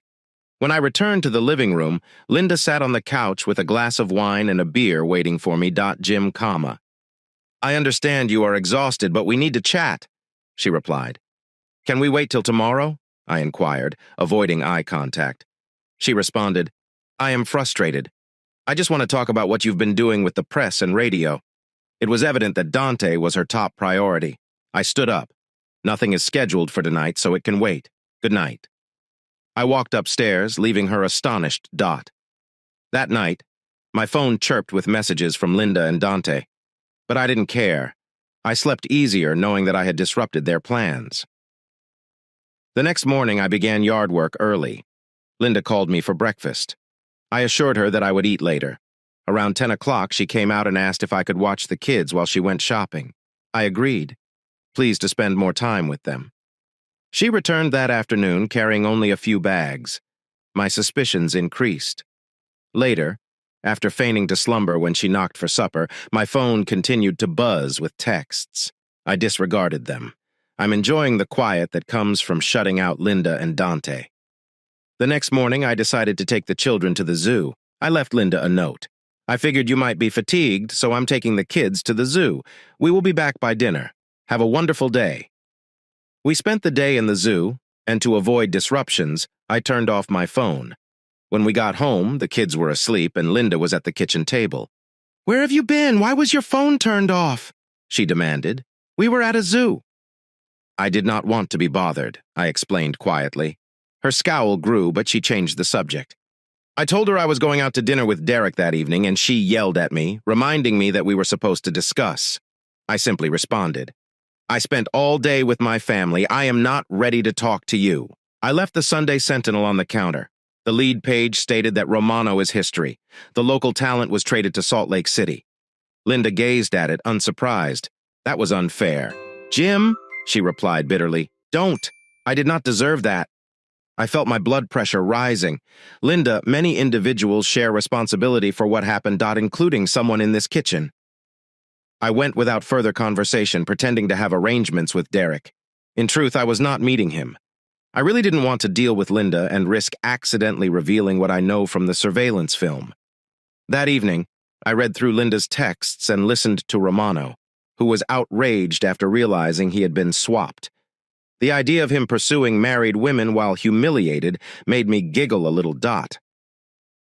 When I arrived home, the house was dark except for a light in Linda's room. Linda discreetly entered the master bedroom and knocked on the door. She sat on the bed wearing a revealing robe, looking melancholy. "Is there a hope for us, Jim?" she inquired, desperate. "I'm not sure, Linda," I said honestly. "Maybe you could come home with me instead of remaining with Romano.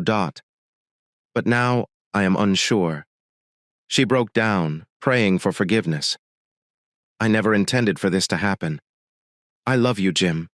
Please tell me that we can remedy this." I drew away. It is too late now. I am not the same person anymore. I have a hearing tomorrow, and I need to sleep. Linda promptly responded yes when I inquired if she was planning to attend, determined to do whatever was necessary to mend things. I simply said goodnight to Linda and closed the door. The next morning, I awoke early to prepare for the hearing. By 6 a.m., I was out the door, stopping for gas and perusing a newspaper with another piece on Romano's demise. Derek visited me at his office near the courthouse and assured me of the day's events. I listened, thinking that his words would soothe both of us. Because both criminal and civil matters were conducted here, the deputy sheriff screened everyone far more thoroughly than the airport TSA. They were probably more comfortable dealing with troublemakers outside the courtroom than within. After going through security, we boarded the elevator to the third floor. I entered a large hallway lined with windows on one side and dark, paneled walls with doors leading to several courtrooms on the other. Derek noticed a middle-aged woman in a suit and greeted her. "Bobby, I see you knocked me here this morning," she chuckled. "I expected an easy day, but you destroyed it, didn't you?" Derek excused himself to speak with her, leaving me to text Linda and inform her that I had arrived. She replied that she was at the office and would notify her when the hearing began. While waiting, I looked up the citation I'd received for car 30661. It was obvious that I had broken the law by wrecking Dante's vehicle. The misdemeanor can result in up to 6 months in prison or a $1,000 fine. The jail term concerned me more than the fee, and my worry increased. Derek just returned. However, the assistant district attorney, Roberta Mollenkopf, had left. All he said was, "Good talk." I told him what I'd discovered in my quick research, but he dismissed it. "Jim, you're smart, but please let me handle this." He brought me into an empty courtroom that looked exactly like the ones in movies.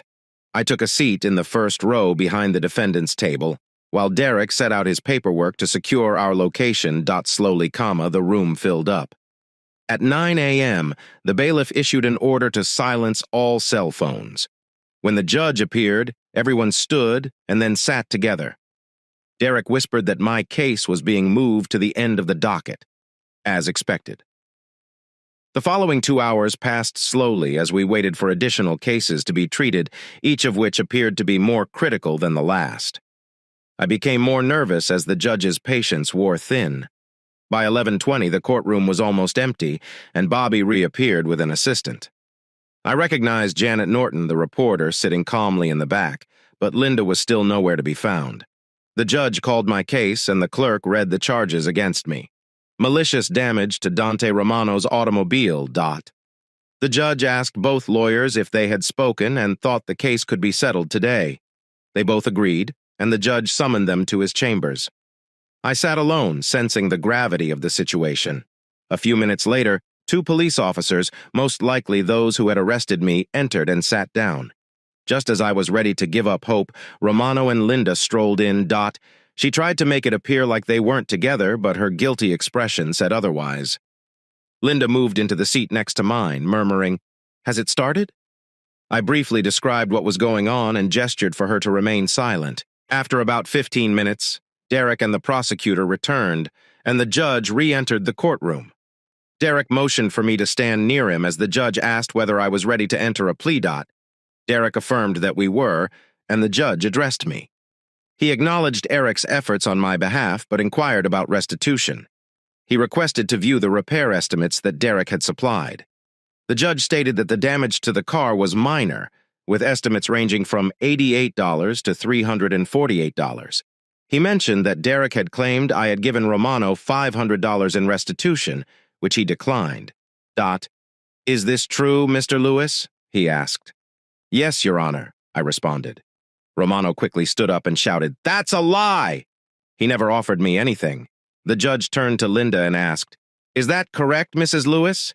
Did your spouse offer Mr. Romano $500 in restitution?" Linda froze, evidently surprised to be drawn into the proceedings. She looked to Romano, who indicated how she should answer. She then looked at me, but I didn't respond. Finally, she faced the judge and replied, "No, Your Honor." Jim declined to make any offers to Dante. The judge pressed her again, reminding her about the repercussions of perjury. But Linda remained firm. "I'm confident I was present the entire time, Your Honor, and if he had, I would have seen it." It was evident Romano still had a hold on her Dot. The court then asked the prosecutor if she had any witnesses, and she brought Officer Maria Johnson to the stand. Officer Johnson testified that I instructed her to take note of the $500 check I left under Romano's car's windshield wiper. She went on to say that she photographed the check and then watched Romano tear it up in front of Linda Dot. When the judge asked for my plea, I replied, "Guilty, Your Honor." He chose to defer punishment for a year, putting me on unsupervised probation. If I stayed out of trouble, the charges would be dropped. Romano, enraged, came up and yelled, but the court restrained him, emphasizing that the remainder of the tuition I provided was more than reasonable. The judge closed by accusing Romano and Linda of attempting to deceive the court and sentenced them to 3 days in jail for contempt. As the courtroom cleared, a man approached Romano and Linda and handed them legal paperwork. Romano's fall from grace was complete.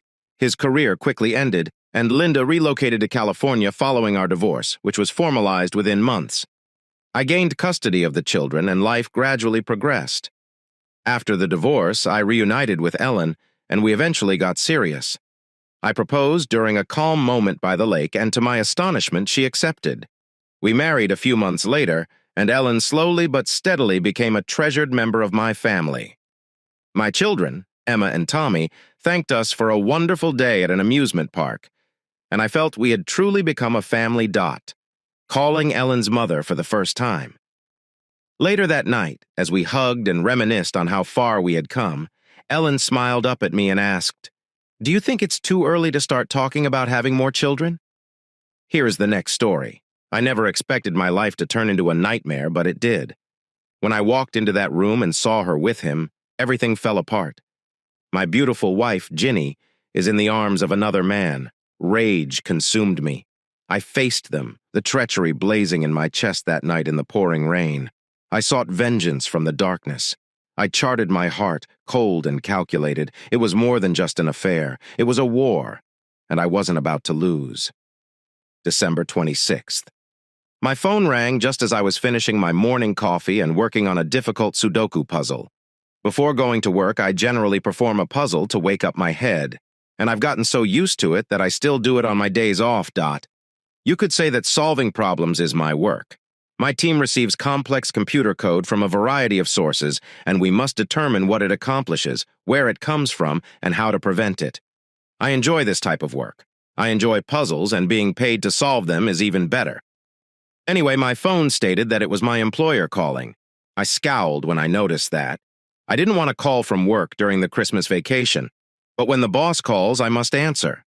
He got right to the point. No greetings or holiday wishes. He simply stated, "I need you in the office right now, Thomas." "Really?" I complained. "It's the day following Christmas. It is about national security.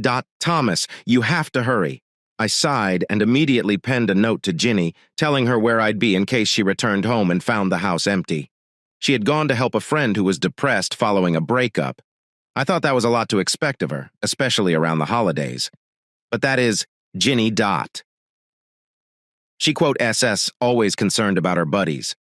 That's one of my favorite things about her. After writing the note and putting on my heavy coat, I got into my car and proceeded toward the Baltimore-Washington Parkway. What could be more necessary at this time of year, I wondered. But when my employer mentioned national security, I realized I couldn't challenge it.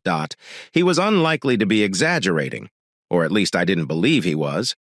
We work for the National Security Agency, NSA, and we frequently deal with significant concerns. As I drove into Fort Meade, where the NSA is headquartered, I pondered if my boss's emergency was related to the conundrum I was working on a few weeks, 3 or 4 weeks earlier. He had handed me a very difficult piece of code to work out. It resembled a worm, a type of malware that interferes with computers and causes them to perform things they shouldn't. However, this code did not respond to anything. We tested it, so we had no idea what it was supposed to do if it located its target. I adore puzzles like this. I find it exhilarating to compete with a hacker that believes they are smarter than everyone else. They had duped us thus far, but I felt like we were getting closer to resolving it. When I got through security and arrived, they directed me to walk straight to my boss's office, which was unusual. When I stepped in, I noticed him quietly discussing with his director. This was clearly not a regular circumstance. My manager seemed concerned about something. He pondered for a second before looking at his director and shrugging. Then he turned around to face me. He continued, "Thomas, I am going to be honest with you. Your wife is cheating on you." I was shocked. I had no idea why he'd called me in. This wasn't what I expected to hear, Dot. It felt like a knife in my chest. "No," I yelled and jumped up. "That is a falsehood. How could you say something so terrible?" He leaned back in his chair when I stood up, but he realized I was not going to damage him. He relaxed a little and looked to his director for assistance. The director stood up and began pacing behind my boss. "I realize this is shocking, but it happens all the time." "You have to confront it," he replied. "No, I don't," I said fiercely. "It is not true. You are wrong. You made a mistake." The two men exchanged eyes, and the director simply shrugged. "We don't want to go into too many specifics, but we need to persuade you." He motioned to my manager, who began pulling up a file from his computer. The director continued, "This call was recorded on Christmas Eve, but we didn't hear it until this morning. That is why I summoned you in." He motioned to my manager, who had the file ready.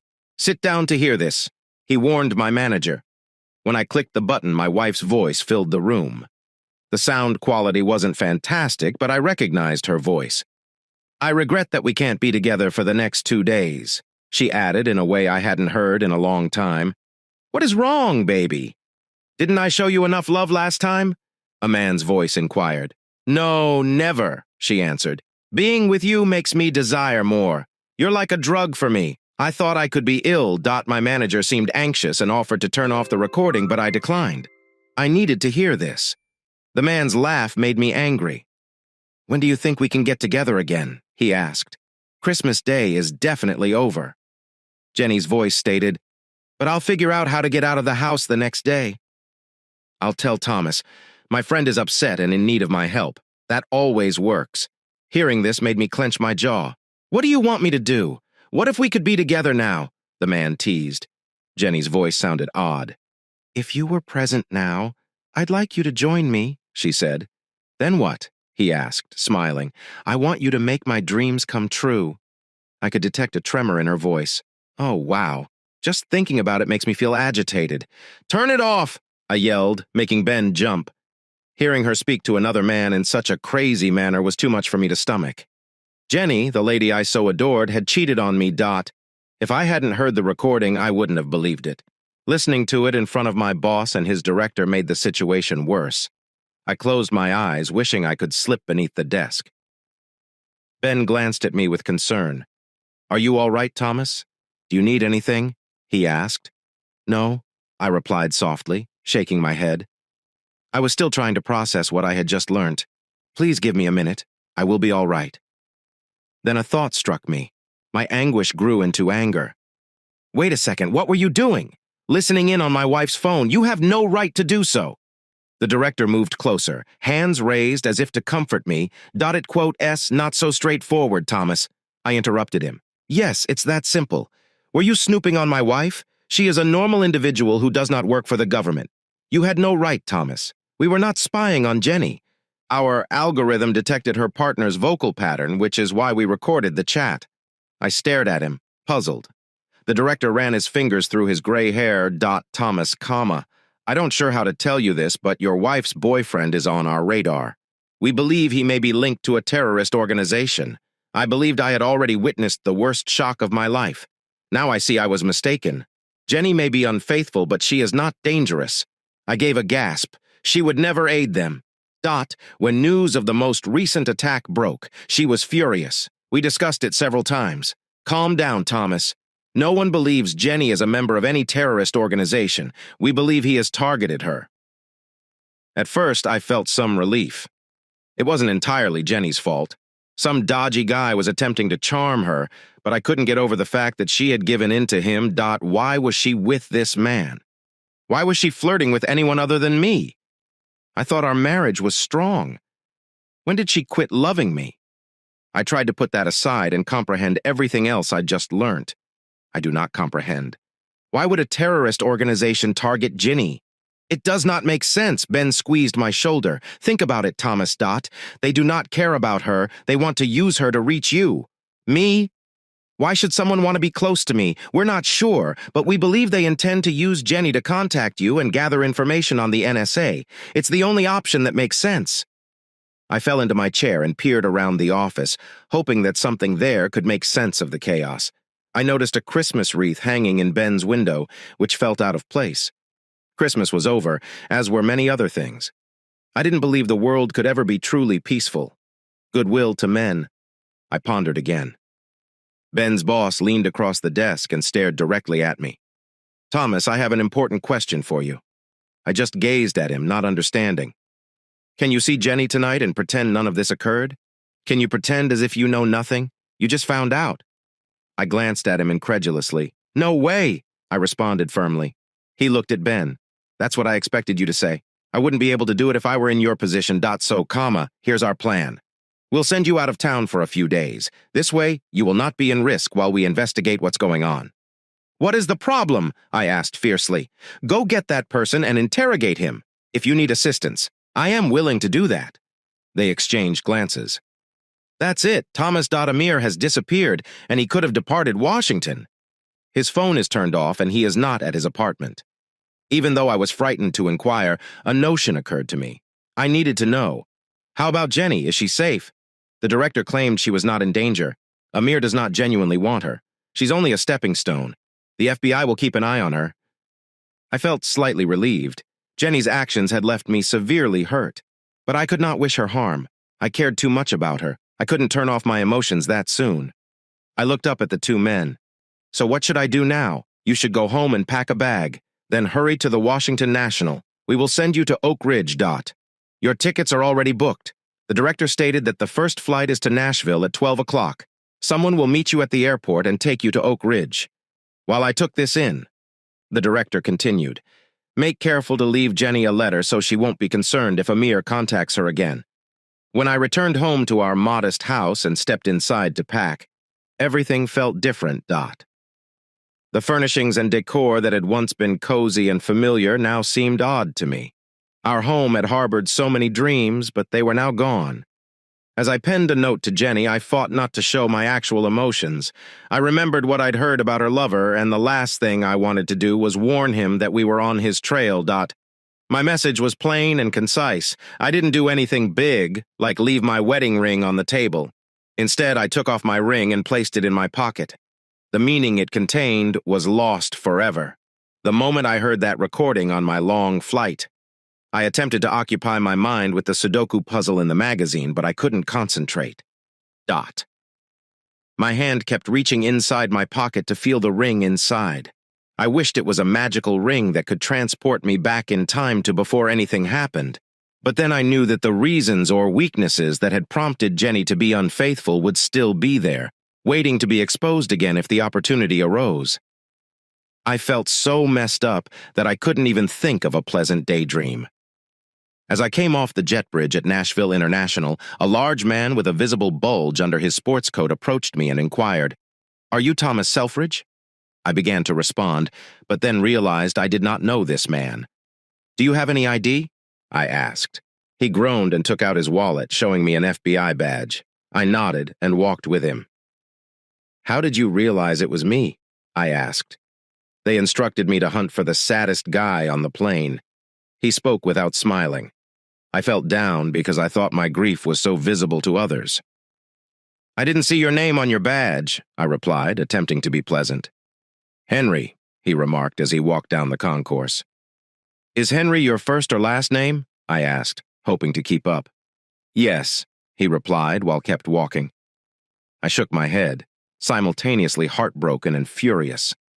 Thinking about the long travel to Oak Ridge ahead, I studied the map at the airport before departing and saw that Oak Ridge was around 150 miles east of Nashville on I-40.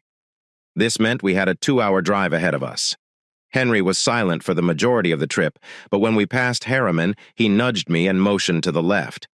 I looked over and did a double take. 2 massive smokestacks rose over the trees. Even with the winter shadows present, they stood tall enough to capture the dying light dot. It appeared unreal, like something from a bizarre picture. "What's that?" "I inquired about the Kingston steam plant," Henry responded. It generates a lot of electricity, mostly for your NSA personnel and the Oak Ridge National Laboratory. We crossed a bridge, and now I can see the entire site. How tall are the stacks? I asked. Just over 1,000 feet, he remarked, taller than the Eiffel Tower. I thought to myself, it struck me that this was the longest conversation Henry and I had on the entire trip. How come you know so much about this place? I asked. I grew up near here, he remarked, looking at me. He abruptly exited the freeway and turned north along State Route 58, heading toward Oak Ridge. A bit later, he turned into the parking lot of a tiny motel. He said it was too late to visit anyone tonight. We will stay here. He observed my hesitant expression. Don't worry, the rooms are small but clean, he explained. Great. I thought a bad day had gotten worse. It was December 27th. Surprisingly, the motel turned out to be finer than I expected, The breakfast they served the following morning was delicious. I'd never had grits before, but to my surprise, I enjoyed them. After breakfast, we returned to the car and proceeded to the gates of Oak Ridge National Laboratory. Even though we were on the guest list, the security check was extremely strict. The NSA's operation at Oak Ridge is known as the Multi-Program Research Facility, but everyone simply refers to it as Building 5300. People at Building 5300 spend the majority of their time breaching codes. This implies they employ sophisticated computers to crack encrypted data until the secrets are revealed. My job is different. I assess computer software from unknown sources and either remove it or make it secure. The Oak Ridge team is focused on decoding, so I hadn't worked with them much previously, but as they started showing me their technology, new concepts began to emerge in simple terms. Building 5300 has what could be the world's largest and fastest computer. It's so large that it takes up the entire space of a warehouse, and it requires extensive cooling to avoid overheating. And did I mention it's fast? The most recent iteration of their computer can perform 1 quintillion calculations per second, even strong 128-bit encryption. I can't resist that. I was delighted by the prospect of employing such strength against viruses, worms, and Trojan horses. The hackers who produce these threats have distinct approaches and problem-solving techniques. I felt it could be able to determine who created a piece of malware by looking at how they authored the code. It's similar to how a language specialist may determine where a piece of literature came from based on the words and phrases used. The lead tech man exclaimed enthusiastically, "All we need are enough samples to find patterns in the writing." I was proud of the idea and promised to discuss it with my supervisor when I returned to Fort Meade. Cyber attacks were becoming increasingly common among corporations and governments. This could be a technique to determine who was behind the attack and where it began. Just then, I heard a groan behind me and turned to find Henry looking at his watch. He had been silently following me throughout the day, and now he was obviously indicating that it was time to go home. I checked my phone and was astonished to see how late it had become. That evening, Henry drove me to Oak Ridge and took me to Dean's restaurant for dinner. The place was not fancy. It used to be a pharmacy, but Henry ordered the fried catfish, which was delicious. If everything continues to go so well, I may just become a Southerner. When I returned to my motel room, I told him he had just snorted. When I turned on my phone, I noticed Ginny had left a voicemail for me. My unexpected trip caught her off guard, and she seemed annoyed. I didn't tell her when I'd be back. I suppose I'm making it difficult for her to schedule her next meeting with a mirror. I became furious and attempted to erase her message, but I paused and replayed it to hear her voice more clearly. It was bizarre. Her voice remained the same. However, it felt different because of the way she spoke in front of a mirror. How could she sound so familiar yet foreign at the same time? I finally shut off my phone and returned to bed. Memories of our time together were racing across my thoughts. I then remembered Jenny coming home angry because her best friend discovered her husband cheating. I advised her to toss him out and hire a decent lawyer to remove everything from him. She said that if she truly wanted to leave, he could file for divorce. He didn't need to cheat. But I understood Jenny's emotions. I was astonished at how strongly she responded, but it made me feel better about my own marriage. Jenny was unquestionably loyal to me. How foolish I was. I cursed myself. What a hypocrite she is. The date was December 28th. After breakfast, I was scheduled to see the Y-12 complex. That's where they built the bomb, and it was in a different part of the reservation. I had no idea the Oak Ridge Reservation was so big. Henry drove me over the hills and woodlands until we arrived at Building 5300, a massive industrial complex that resembled a small village. I was among colleagues from my own agency, and we could discuss work at Y-12. I quickly realized I felt like just another guest. My boyfriend considered me a waste of his time. I felt the same way. I knew my supervisor wanted me out of the way, so I didn't inform Jenny and Amir that we were aware of them. But surely I could be doing something more intriguing than going around a clandestine nuclear weapons facility. In addition, I despised nuclear weapons and did not want to be anywhere near them until absolutely necessary. When lunchtime arrived, I approached Henry and asked if we might do something different instead of following my fatigued tour guide. Henry's face shifted, and I believe he grinned slightly. We told my guide we needed to leave, and Henry drove me to his car. We went to eat at a small restaurant outside of the group for lunch. I asked Henry whether there was anything fascinating to see around. He nodded and mentioned a beautiful spot approximately 30 minutes away if we avoided the main routes. That sounded wonderful to me. At that point, anything would have been preferable. I cheerfully agreed. After lunch, we drove west from Oak Ridge to Frozen Head State Park. I am curious about the strange name. I asked Henry where it had come from. He informed me it was named after the main peak, which frequently had snow on it during the colder months. We followed an old route until we turned north into the small hamlet of Petrus, where the park entrance is located. As we approached the park, our automobile began to climb a twisting route leading up Fork Mountain. The speed limit was 10 miles per hour, but due to the icy road and hairpin twists that felt excessively fast, the park was primarily tree-covered and leafless. The sights were magnificent. Henry continued pointing out sights as we drove. Perhaps that is why he failed to notice the SUV that approached us from behind and attempted to overtake us, but instead plowed into the side of our automobile. "What the heck?" Henry yelled and wrenched the steering wheel to the right, but the SUV kept with us, hitting us again as our tires spun off the road. Henry wrestled with the wheel, and I briefly believed he may retake control. Then everything went upside down when our automobile flipped and rolled. Once everything had settled, I found myself hanging upside down, clinging to my seatbelt. I observed some activity ahead and tried to figure out what I was seeing. After a moment, I noticed the SUV that hit us drive into a Jeep trail ahead, then reverse and turn around. "He's coming back!" I yelled. Henry was still enraged and attempting to draw his large gun. Just as the SUV approached us, another automobile sped by like a furious racer, heading straight for it. I reflexively closed my eyes, bracing for a smash, but the SUV driver must have changed his mind at the last second and turned away from the accident.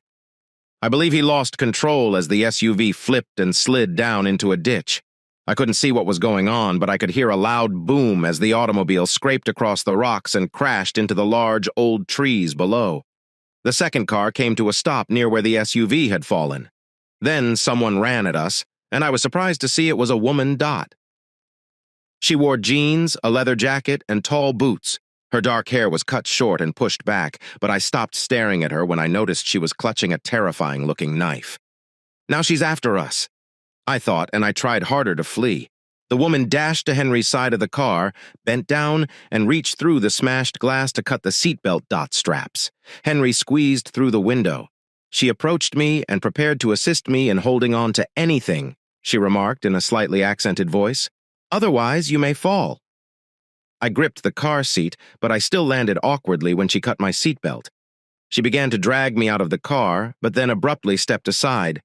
I looked up and saw Henry's head disappear as he climbed down the steep bank where the SUV had crashed. "No, come back," the woman shouted as she ran after Henry. "Get away from there," she yelled, attempting to get his attention just as she approached the edge.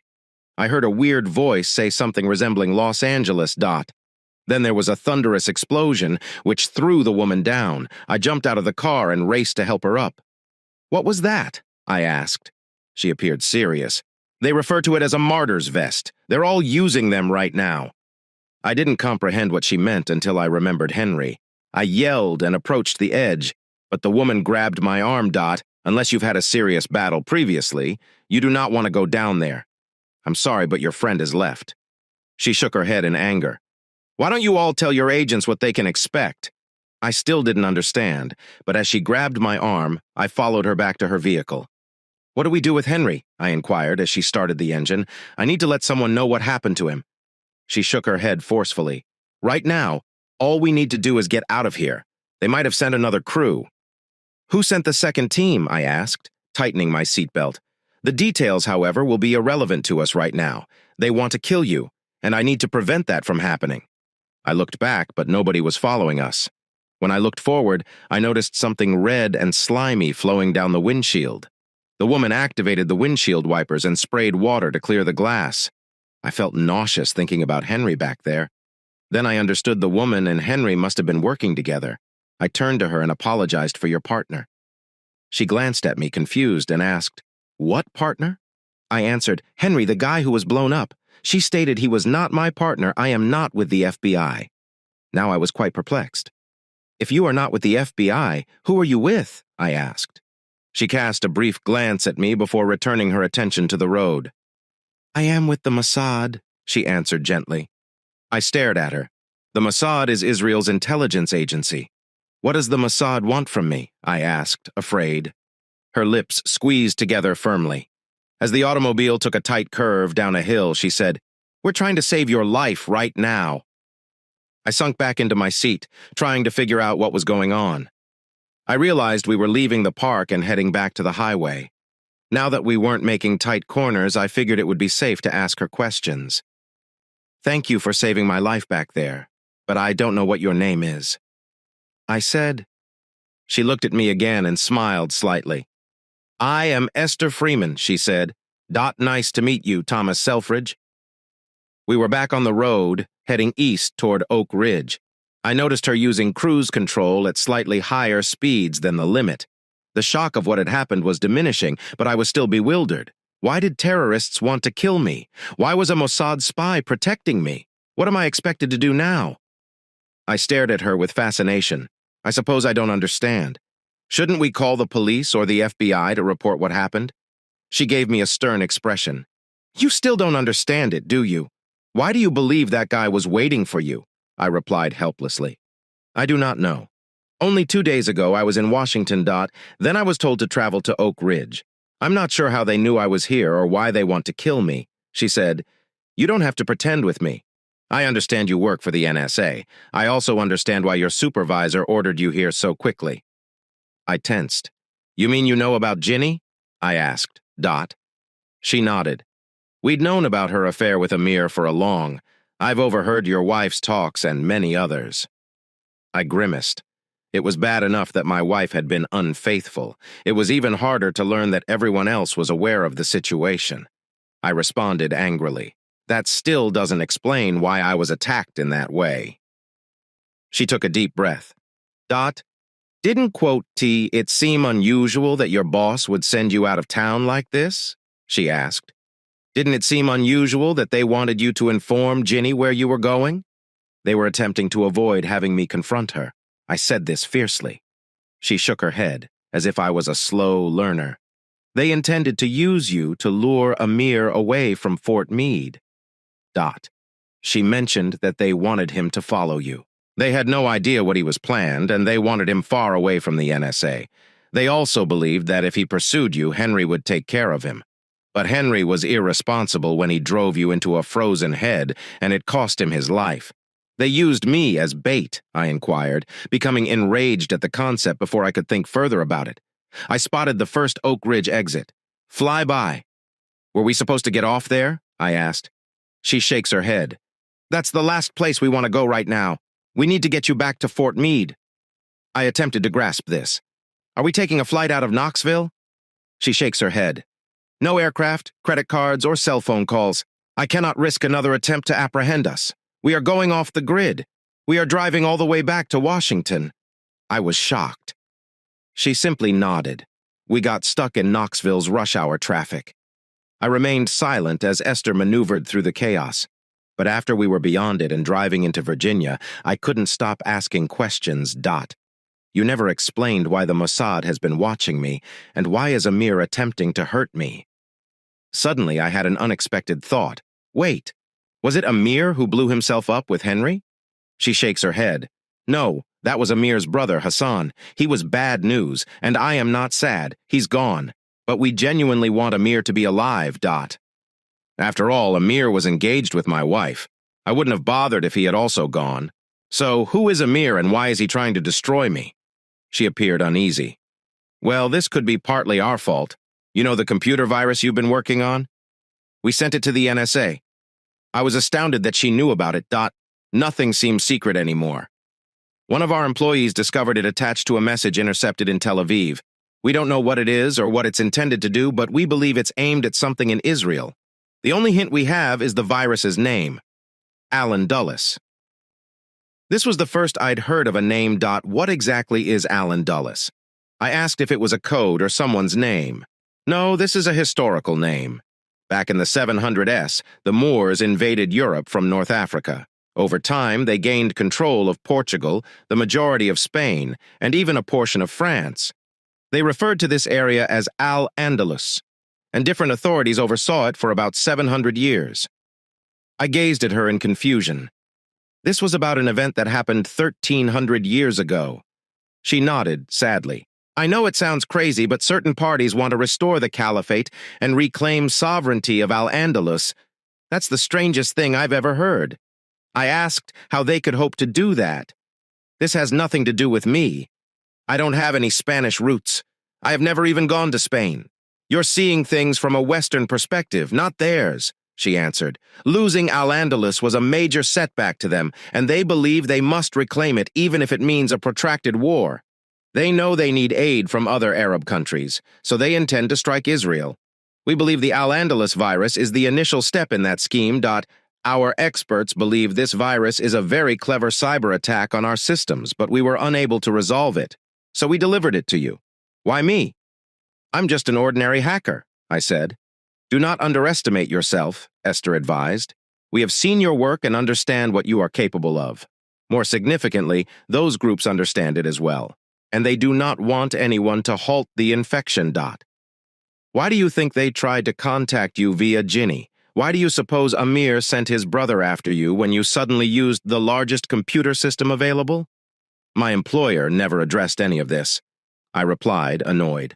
She shook her head, disappointed.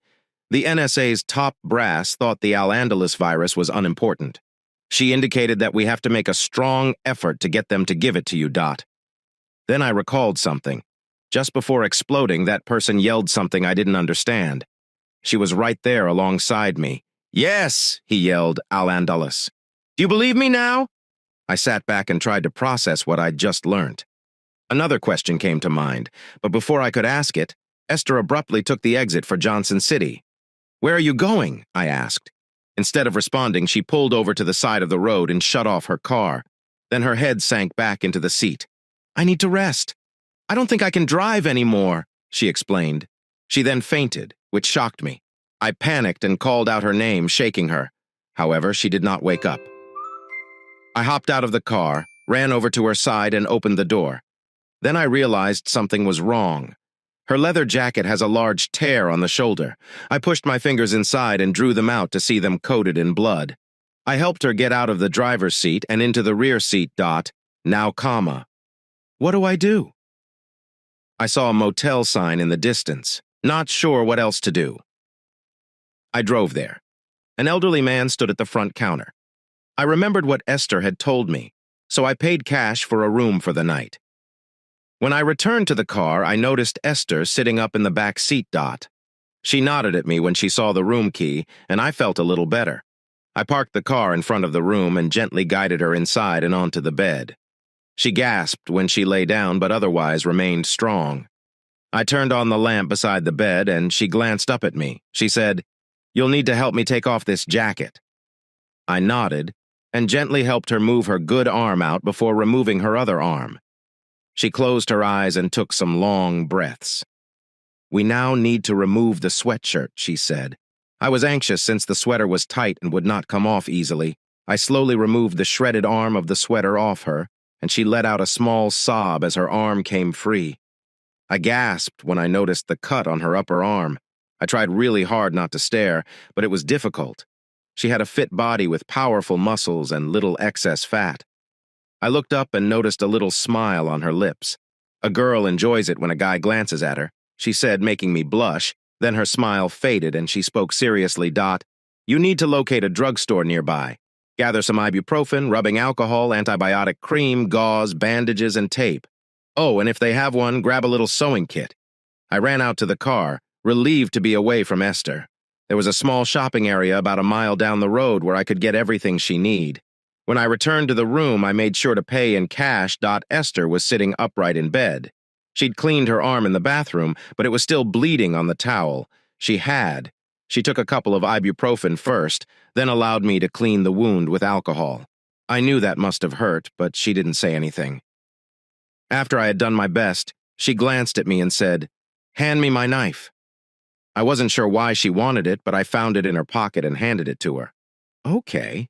She said this while taking a deep breath. "Now I need you to patch up the wound." "Wait," I said. I'd never done that before. I'm not sure how she looked at me. "Seriously, if you do not do it, I may continue to bleed and faint. Do not worry. I will lead you." Reluctantly, I threaded the needle and tied the end. When I was ready, she took her knife, placed the handle in her mouth, and bit down. I began to sew and uppercut. I could hear her gasping and crying around the knife several times. I was worried about getting sick, but watching how brave she was inspired me to finish. When I knotted the thread, I applied antibiotic cream to the wound. She took the knife out of her mouth and examined my minor surgery. "Not bad for a starter," she added. Then she fainted. That startled me, but her breathing appeared normal. I laid her back and raised her feet with a pillow. I covered her with a blanket and waited. After a few minutes, her eyes opened. When she spotted me, she smiled slightly. "Don't worry, Thomas, I'm fine now. I just feel feeble. Let me relax for a time and I'll be okay." She closed her eyes again. When I realized she was asleep, a rush of exhaustion overwhelmed me. The assault on her life, Henry's death, and everything I had learnt sapped my energies.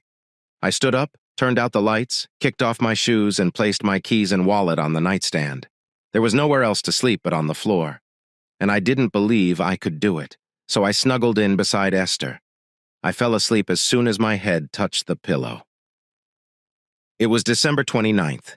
When I awoke, the sun was rising, and I was mortified to find myself cuddling up to Esther, my arm around her waist. I carefully drew my arm away, hoping not to awaken her. I did not want her to think anything unusual.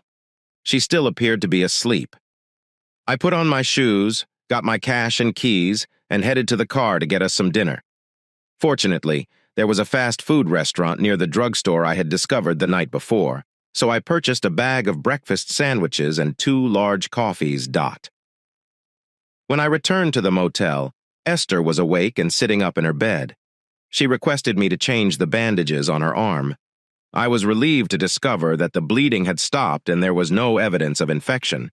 Then I had to help her put her sweater back on. I tried to remain cool despite being so near to her, but it was difficult. Fortunately, I did not hurt or scare her. We were both really hungry, so we ate the sandwiches while sipping our coffee. She looked at me and inquired. I didn't realize Ginny had a tattoo. "She does not," I responded. "What made you think that?" "I awoke last night and went to the restroom. When I returned, I noticed your wallet was open to a picture of her. It appeared like she had a tattoo on her neck." My grief came back quickly. "That's an old photo," I responded without emotion. "And it is not a tattoo. It is a port wine stain." Esther must have caught my tone because she raised her eyebrows and inquired, "Do you want to tell me about it?" Ginny and I attended the same high school. She was brilliant, attractive, and thin. I truly liked her, but I was shy and geeky, so I never asked her out. Ginny had a port wine stain on her neck from infancy. She felt quite self-conscious about it, and unfortunately the other kids made a lot of fun of her. One day as I was walking down the corridor, I noticed a group of kids mocking her. They called her names like Jelly because of her birthmark, and I could see she was in tears. Suddenly, I was sprinting as fast as I could. As I sprang in front of them, my fists tightened and my face became hot. Get away from her, I exclaimed. Leave her alone. She's attractive, and you're simply too ignorant to notice. Any of those guys might have easily beaten me up, but I wasn't bothered. I was very irritated. Finally, one of the girls grabbed the guy's arm and said, "Come on, leave her alone." The group of bullies disbanded immediately. I looked at Ginny, who was staring with red-tinged eyes. "Come on," I said. "Let us skip class and get out of here for a bit." I escorted her to the football field where we climbed into the stands. "Why were you saying that, Thomas?" she inquired quietly. "Why did you call me beautiful?" "Because you are, Ginny," I responded truly. "Do you believe your birthmark makes you ugly?" "I believe it makes you distinct and special, yet it's ugly," she added. "I see it every day in the mirror and I despise it. That's when you go wrong." I insisted. "When you look at yourself, all you see is the stain. When I look at you, I see a beautiful, exceptional girl. You concentrate on the mark. I see you." She looked at me in astonishment before quickly leaning in and kissing me on the lips. That's how our relationship started. We ended up attending college together and getting married after graduation. But Ginny never truly believed she was gorgeous. That mark on her neck had always disturbed her, and she tried to conceal it with makeup or more clothing. After we graduated and she began working, she planned to use her money to have the port wine stain removed. I loved her just the way she was, but she insisted on seeing a laser specialist. The doctor informed her that the treatments would be quite beneficial and could almost completely eradicate the birthmark. However, he also brought some unpleasant news. He estimated that it would take 8 to 10 sessions to complete the job, with several months between each to allow her skin to heal. The second bad news was that the treatment was expensive, and insurance did not cover it, but Ginny was quite pleased about getting rid of her birthmark. She seems unconcerned about everything else. She ended her treatments approximately a year ago, and it improved her self-esteem. Her confidence increased, and she became more fun and pleasant. She also began wearing outfits that revealed more skin because she no longer needed to conceal her birthmark. Some males noticed this difference. I wasn't happy about it, but Ginny enjoyed the attention. She told me it was good to have people look at her with appreciation rather than pity. Her newfound confidence disturbed me, but when I tried to confront her about it, she thought I was being overly controlling. I was relieved she was happy, so I kept my concerns to myself. You can guess how that worked out for me. Esther looked at me quietly for a time, and I suspected she saw me as a coward. Finally, she commented, "You're an interesting man, Thomas. You aren't what I expected." Then she abruptly stood up. "We need to get back onto the freeway. The morning is almost over, and we have a lot of driving to accomplish." Esther said her arm felt better, but she still didn't want to drive. So I took the wheel again. We soon left Tennessee for Virginia, but we still had about 8 hours to go. As we drove north on I-81, I turned to face Esther. "What do you know about Allen Dallas virus? Why are people so concerned about this?" I asked. Now she was serious. "Our staff has been working on it since we learned about it, but we have not made any progress. We initially felt it was a technique to obtain sensitive information such as passwords and secret files. However, it is ineffective. We tested it on many machines, and it runs briefly before shutting down," she explained. "So why are you so concerned?" I asked. She said that there are 3 reasons. First, we've never seen anything like it. It seems really sophisticated. Nobody would put forth so much effort for something so insignificant. Second, we are receiving weird messages from terrorist organizations. Everything we discover points to the arrival of something significant. We simply don't know what or when. Finally, there's you." "Me?" I expressed amazement. "Exactly. She stated that when we tracked the virus to you, it became extremely loud for a brief period of time before quieting down. 2 deadly men arrived after you. Amir with his brother." "Right," I spoke angrily. "Exactly," she replied when we put everything together. "Whatever is linked to the virus is extremely crucial to those terrorist organizations. We need to figure out what it is and how to stop it." When we returned to D.C., I decided we should head immediately to Fort Meade. Esther shook her head firmly. "I doubt they'll let me in there with you." She stated that after what occurred at Oak Ridge, they may not even let you in. Rather than risk a lengthy wait, she suggested that I remove the infection from our home computer. "You can access the NSA network safely, correct?" I told her I could dot so comma that became our plan. The one aspect about working from home that concerned me was the possibility of running into Ginny following all I'd learned. I didn't feel prepared to talk to her. Furthermore, it would keep me from concentrating on the virus. Talking with my wife would have to wait. I tried to make up for our late start, but we continued losing time between stops and a lunch break. Esther, S arm was hurting, and ibuprofen didn't seem to help much. Finally, I off the freeway in Harrisonburg and looked for a pharmacy.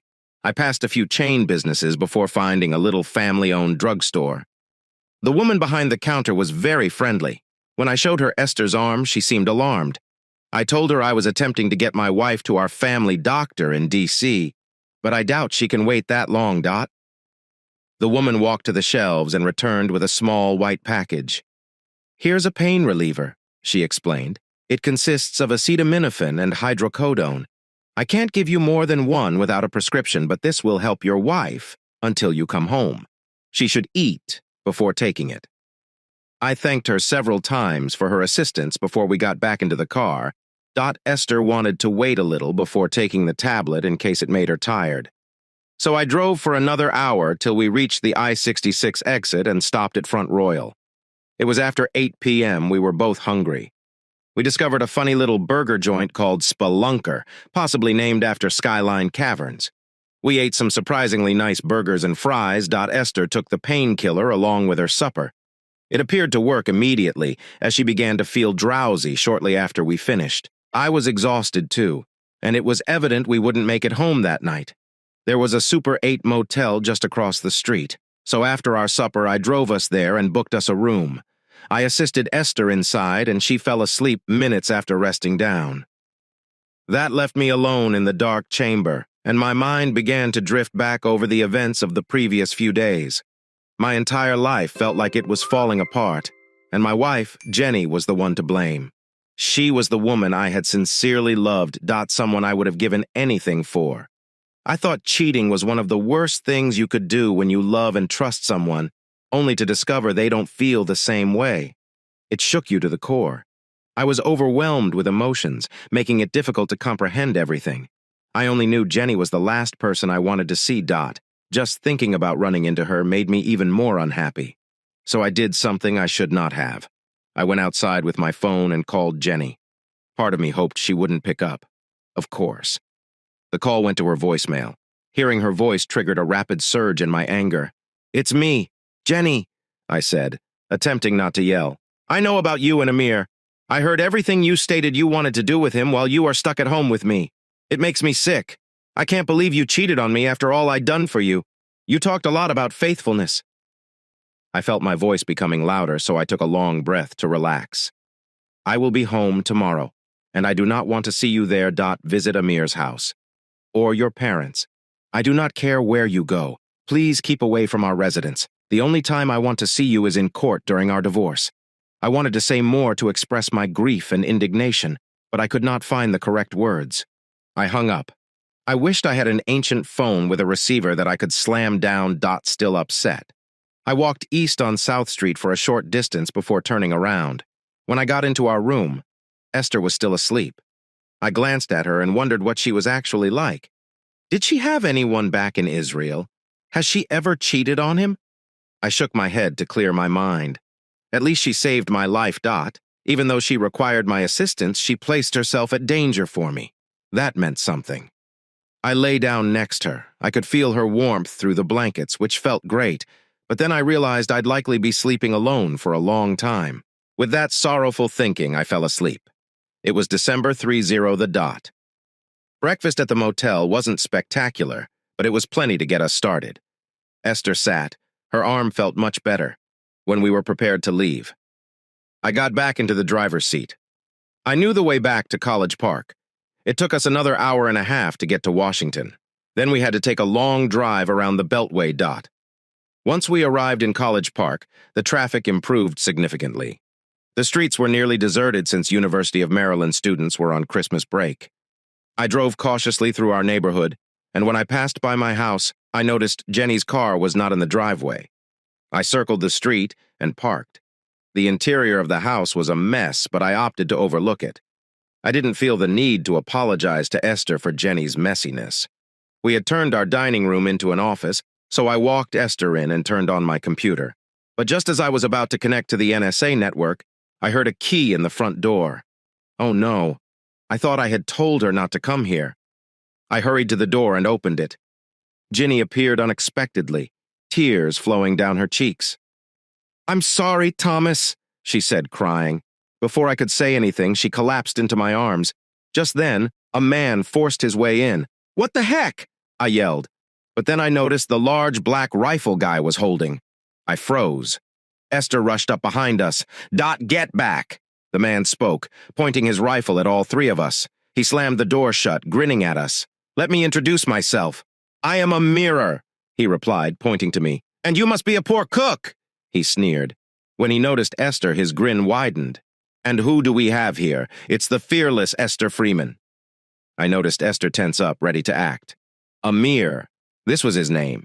They must have observed as well. He adjusted his gun to aim at her. No, he insisted. "Do not even think about it. You'd be dead before you touched my pistol." He unbuttoned his jacket to reveal the vest that he was wearing below. "One incorrect move, and I'll lead us all down to paradise, Dot, and you all got into trouble." Esther relaxed, while Jenny and I remained paralyzed with horror. "Very well, nerd boy," Amir hissed. "Let's see how much you know about our little surprise."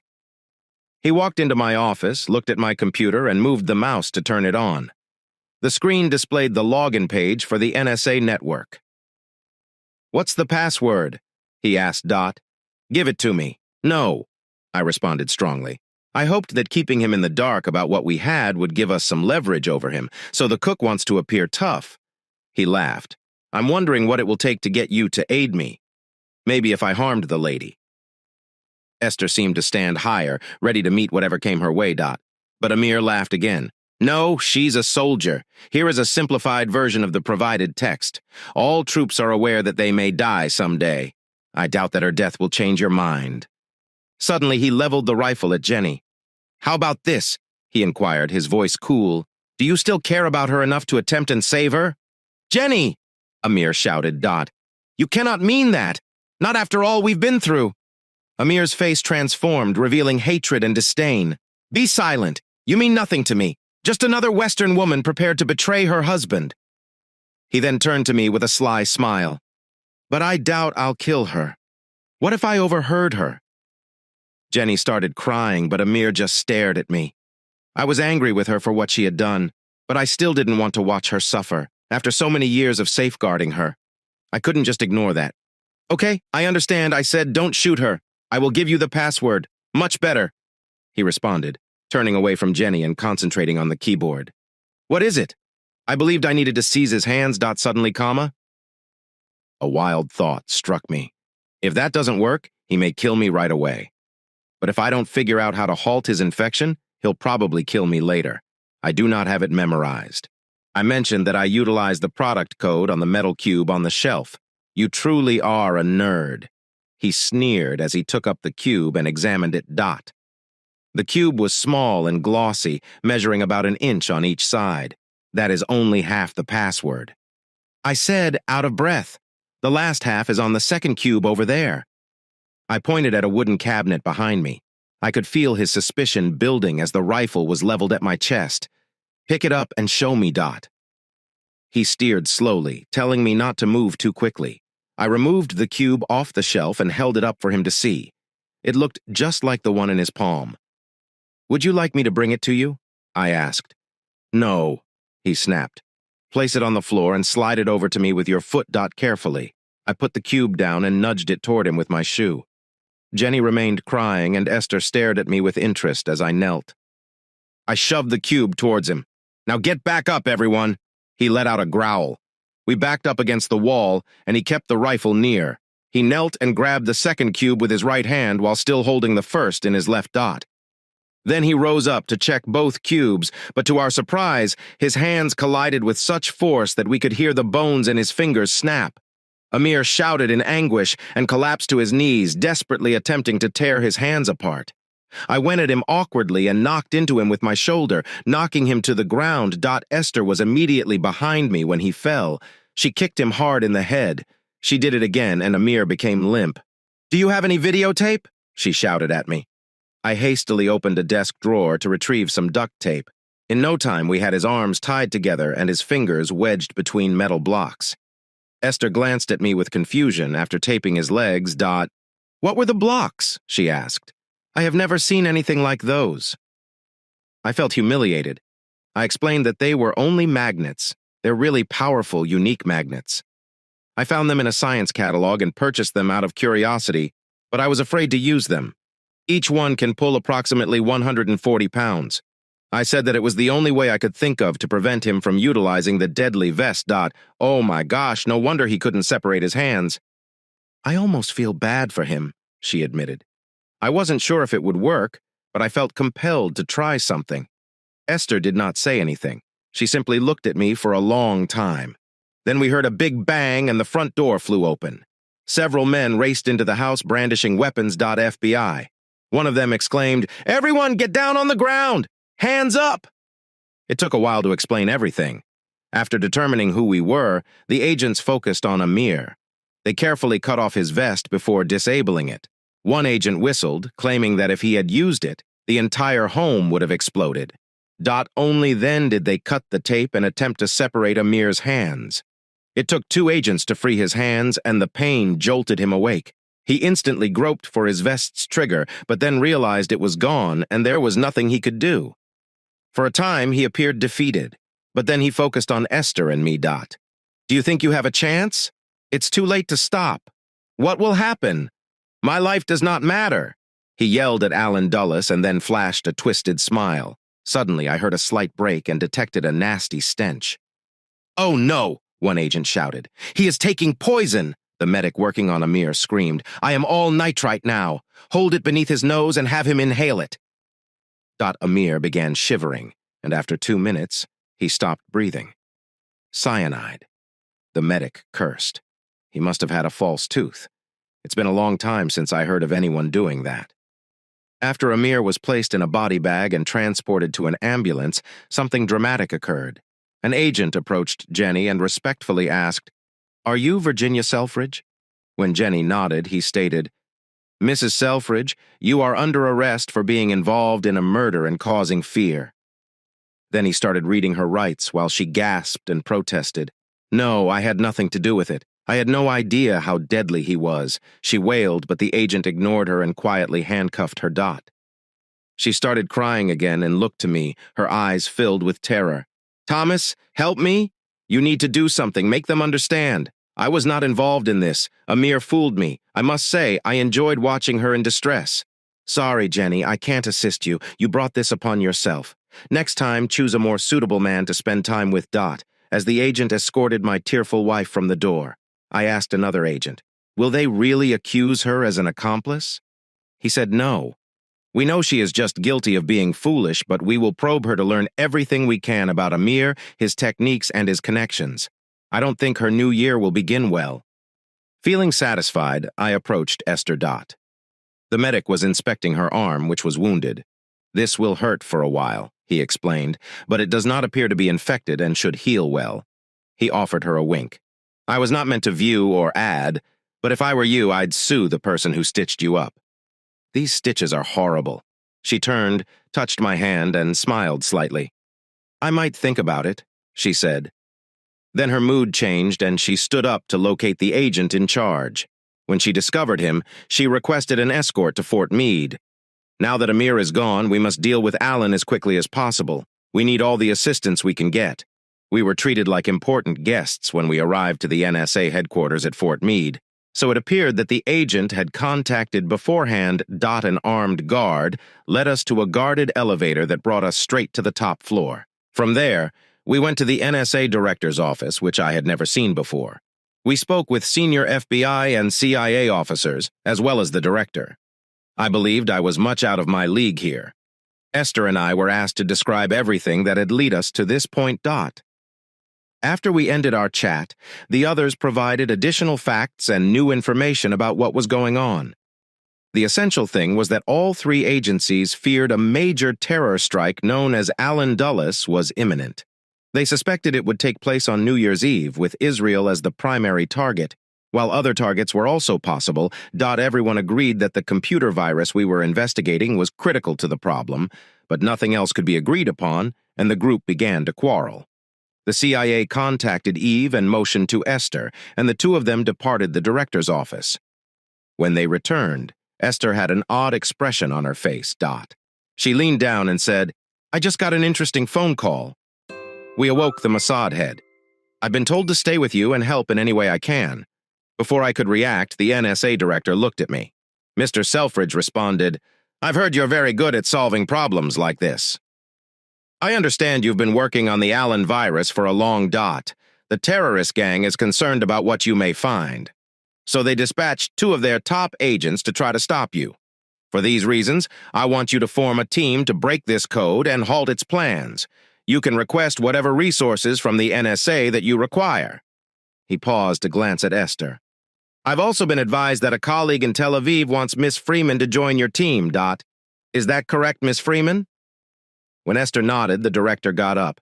"We have a lot to do, but you should both get back to work on that malware right away."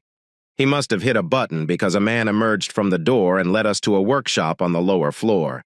He pointed to the computer stations and secure phone lines and encouraged us to get comfy. I quote, "LL be right outside in case you need anything," he said. He stated that this was not a typical conference room. There were numerous television displays on the walls, each carrying a live news feed from various places throughout the world. A clock displayed the current local time beneath each screen. "Look," Esther pointed. "On the 30th, it is 5:30 in the afternoon. But in Israel, New Year's Eve has already begun. If the attack is scheduled for midnight, we won't have much time."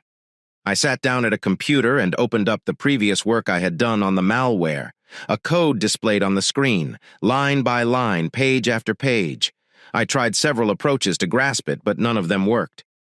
I became engaged in my job and lost track of time. Someone brought in sandwiches, and I ate one without realizing what kind it was. My eyes began to hurt, so I lay down for a minute to relax. On December 31st, I awoke to Esther shaking my shoulder. I glanced at her perplexed, and she simply pointed to the clock for Tel Aviv. It said 1 p.m. on deck 31st. I was perplexed when I checked the other clocks and discovered that it was only 6 a.m. here in Washington. Suddenly, I heard huge booms from one of the television displays. I quickly turned around and discovered the sounds were coming from a New Zealand broadcast, not Israel. These were fireworks, not explosives. I slowly realized what was going on and cautiously glanced at Esther. It was midnight in Auckland. New Year's Eve had already started there. Time was running out. I gazed at my computer screen, but the code was just as perplexing as the night before. I assumed the virus was designed to attack a certain operating system, but I was aware that there were thousands, if not millions, of such systems around the world. Only someone who has worked with the code on a regular basis would truly comprehend it. We needed to attempt a fresh technique. I went to Esther and suggested that we leave the code alone for a bit and figure out what the bad people wanted. If we could find out what their goal is, we might be able to work on the code more effectively. Let us start with the basics.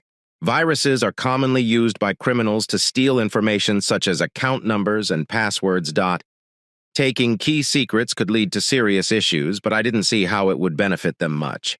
Besides, based on what I had read, that type of spying is only effective if the opposition is unaware you've broken in. She nodded. Our team believes the same way. We believe these groups desire something large, similar to the September 11th strikes. Okay, I replied. Assume they succeeded in blowing up the tallest skyscraper in Jerusalem or Tel Aviv. How would that assist them achieve their goal? I asked. If they assaulted the Knesset or produced another major tragedy, she responded. It would spread panic throughout the population, but it would not weaken the Israeli military. They know we will respond with everything we have. Surely such groups would not desire that. I agreed. Another Middle East war would be disastrous, yet none of the previous ones had gone well for Arab nations. If I were them, I would aim for a massive strike that would utterly eliminate Israel from the equation. Consider yourself in their place. What may cause that? Esther and I discussed ideas for a few minutes, then I noticed her face get pale. If I were the terrorists, I believe I know who their target would be. Dimona is a nuclear site located in the Negev desert, I asked. Exactly, she responded. She said that if they could destroy it, Israel would be like Chernobyl. That thought terrified me, but Esther appeared peaceful again. She said, I can't tell you all the details, but that location is safeguarded like no other in Israel and possibly the entire globe. They couldn't even get near enough to destroy it. Just then, the live video from Sydney showed fireworks lighting up the renowned opera house as the world prepared for the new year.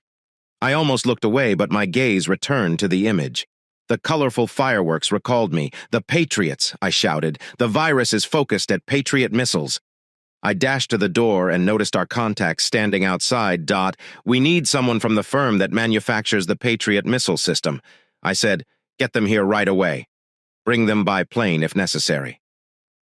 While we waited, Esther called Tel Aviv. The majority of the conversation was in Hebrew, so I couldn't hear her, but it sounded intense. After she hung up, I asked her what was going on. The Israeli Defense Force believes their system is safe.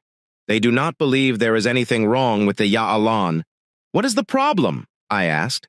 That's what we call the Patriot system, she explained. They believe we're just seeing things. I went online to learn more about the Patriot system. While examining the links, the door opened, and a young man wearing a Raytheon jacket entered. We create the Patriot system, he remarked nonchalantly. I rapidly described our notion and showed him the virus we'd discovered. He initially appeared bored, but his expression altered as he began checking the code on his laptop.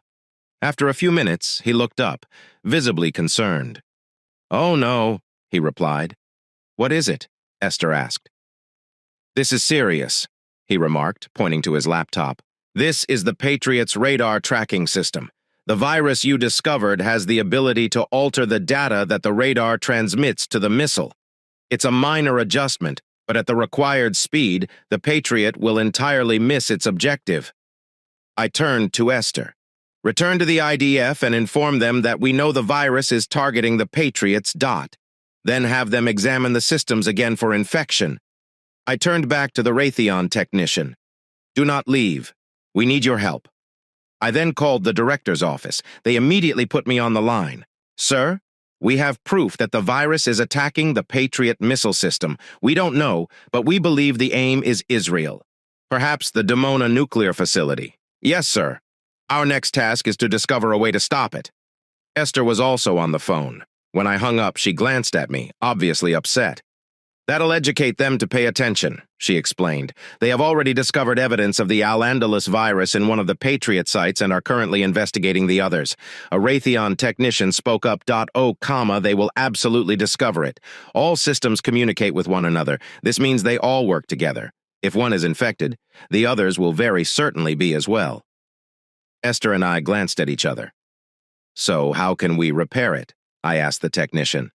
He added, I've never heard of a virus in our system, but it should be easy to fix. Simply replace the iron and PCU in each missile battery with fresh ones. Can't you simply install a new operating system? I asked. These systems are not like a Mac or a PC, he explained. The hardware and software are blended together.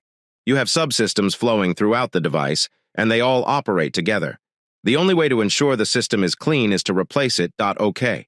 How long does that take? I asked. He estimated it to take between 8 and 12 hours. That will be pretty tight, Esther replied. That is not including delivery time. The technician proceeded. Where did the delivery come from? I felt uneasy. From our plant in Andover, Massachusetts, he continued. I sank back in my chair and gazed at Esther, worried. That won't work, I explained. I turned back to the Raytheon representative. We need to think of something else. We spent several hours attempting to remedy the situation. I tried to explain how viruses work, and he told me about the Patriot system, but we were not getting anywhere. More Raytheon software engineers arrived, and I began moving around them, hoping to discover a way to delete or disable the infection. The problem was that their system was exclusive to the Patriot unit. None of their programmers had encountered a virus like this before, and they had no idea how to deal with it. The simple solution for them was to swap the units. This was going to take too long, and they'd have to shut down the entire system while it did, leaving it vulnerable to assault. In a sense, we would be assisting the virus in its mission for the terrorist groups. One engineer became frustrated. "Look," he continued, "if you're concerned about a missile attack, the best strategy is to destroy the missiles on the ground before they launch. Get rid of the threat first, and then take your time replacing the Patriot tracking system." Esther stood up and addressed him during Gulf War I in 1991. "The Iraqis fired Scud missiles toward Israel in an attempt to draw us into the conflict and divide the coalition. The coalition air forces dispatched numerous planes to track down and destroy Scud missiles before they could be fired. They generally failed because the missiles were hidden on specially designed trucks in the desert. This was over 20 years ago, and the missiles were large and hefty. The most recent missiles are smaller and more difficult to locate. They're also easier to utilize, so quit wasting time and return to your responsibilities." "Yes, ma'am." He took a big breath and returned to his computer as I tried not to smile. The mood was solemn, but I couldn't help but respect Esther's strength. Just then, she grabbed my arm and pointed to the screen, which displayed love footage from Tel Aviv. "It's midnight," she gasped. Everyone in the room froze, waiting to see what would happen. Esther leaned down and whispered, "The IDF is on high alert, and I've heard your military is likewise ready. But what we observed in Tel Aviv were the customary New Year's Eve celebrations. Esther smiled with joy and informed me that Damona showed no signs of trouble. After that, the Raytheon team wanted to depart, but we convinced them they needed to stay. Esther protested, "We have too much to lose." So the gang unwillingly returned to work. After a while, one of them looked up and inquired, "Does anyone know what's special about number 492? I gave him a puzzled expression. "I cannot think of anything." "Why are you asking?"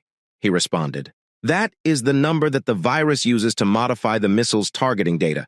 It appears to be a fairly exact number. I wondered if it meant anything." Another technician chimed in. 1492. I understand what that means for."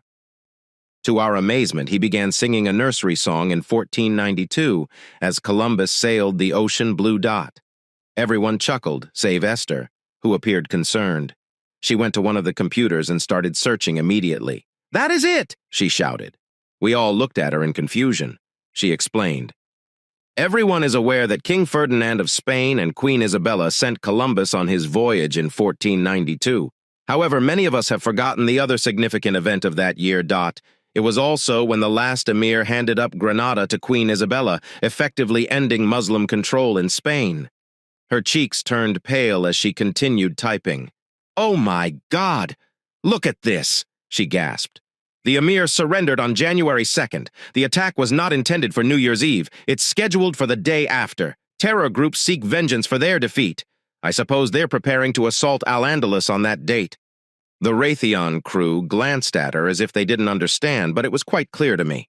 Esther promptly grabbed up the phone and called Tel Aviv while I asked our contact to escort me back to the director's office.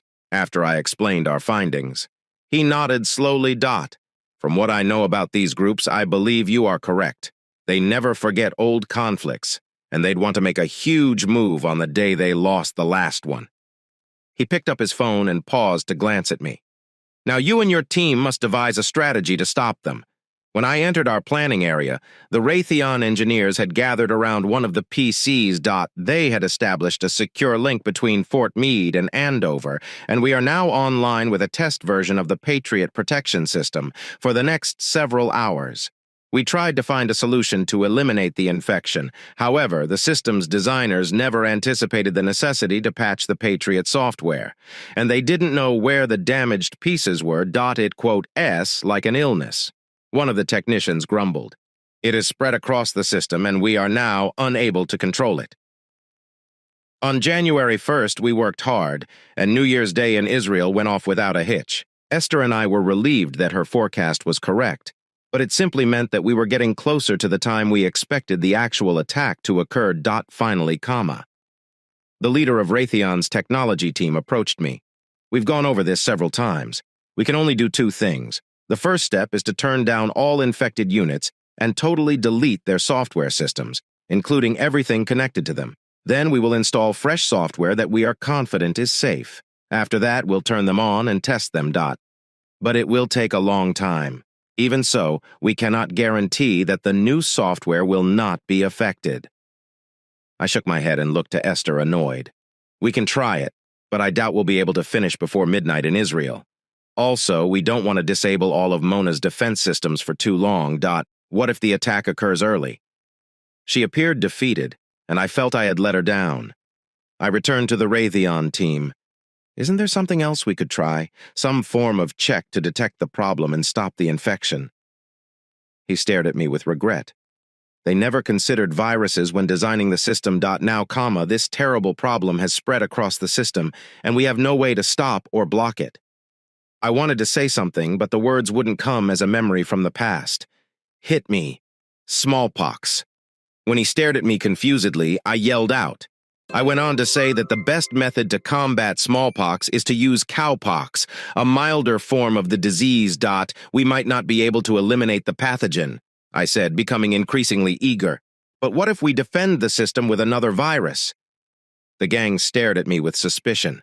Listen, I mentioned we had a virus that harmed the Patriot system and caused it to provide incorrect target data.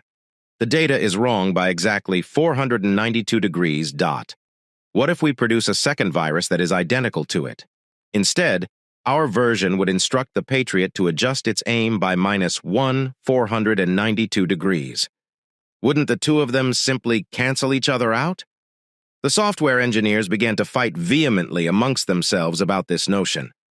After about 20 minutes, the team leader turned to me. Some members of our team believe it could work, while others remain skeptical. How do we guarantee the two viruses will not cause a bigger problem? Can they truly exist together? We're not even sure if we can infect the Patriot system again. We don't have enough time to test it, correct? Listen, everyone, I said. We already know that the initial virus spreads quickly and is likely quite effective. If we create a virus that is identical to the first, but with opposite values, it should work. Besides, what other options do we have? There was additional discussion, but the committee eventually concluded, albeit grudgingly, that developing an Al-Andalus antivirus was our best chance. They began working on the antivirus, checking and rechecking to ensure that everything was identical, except for the target values.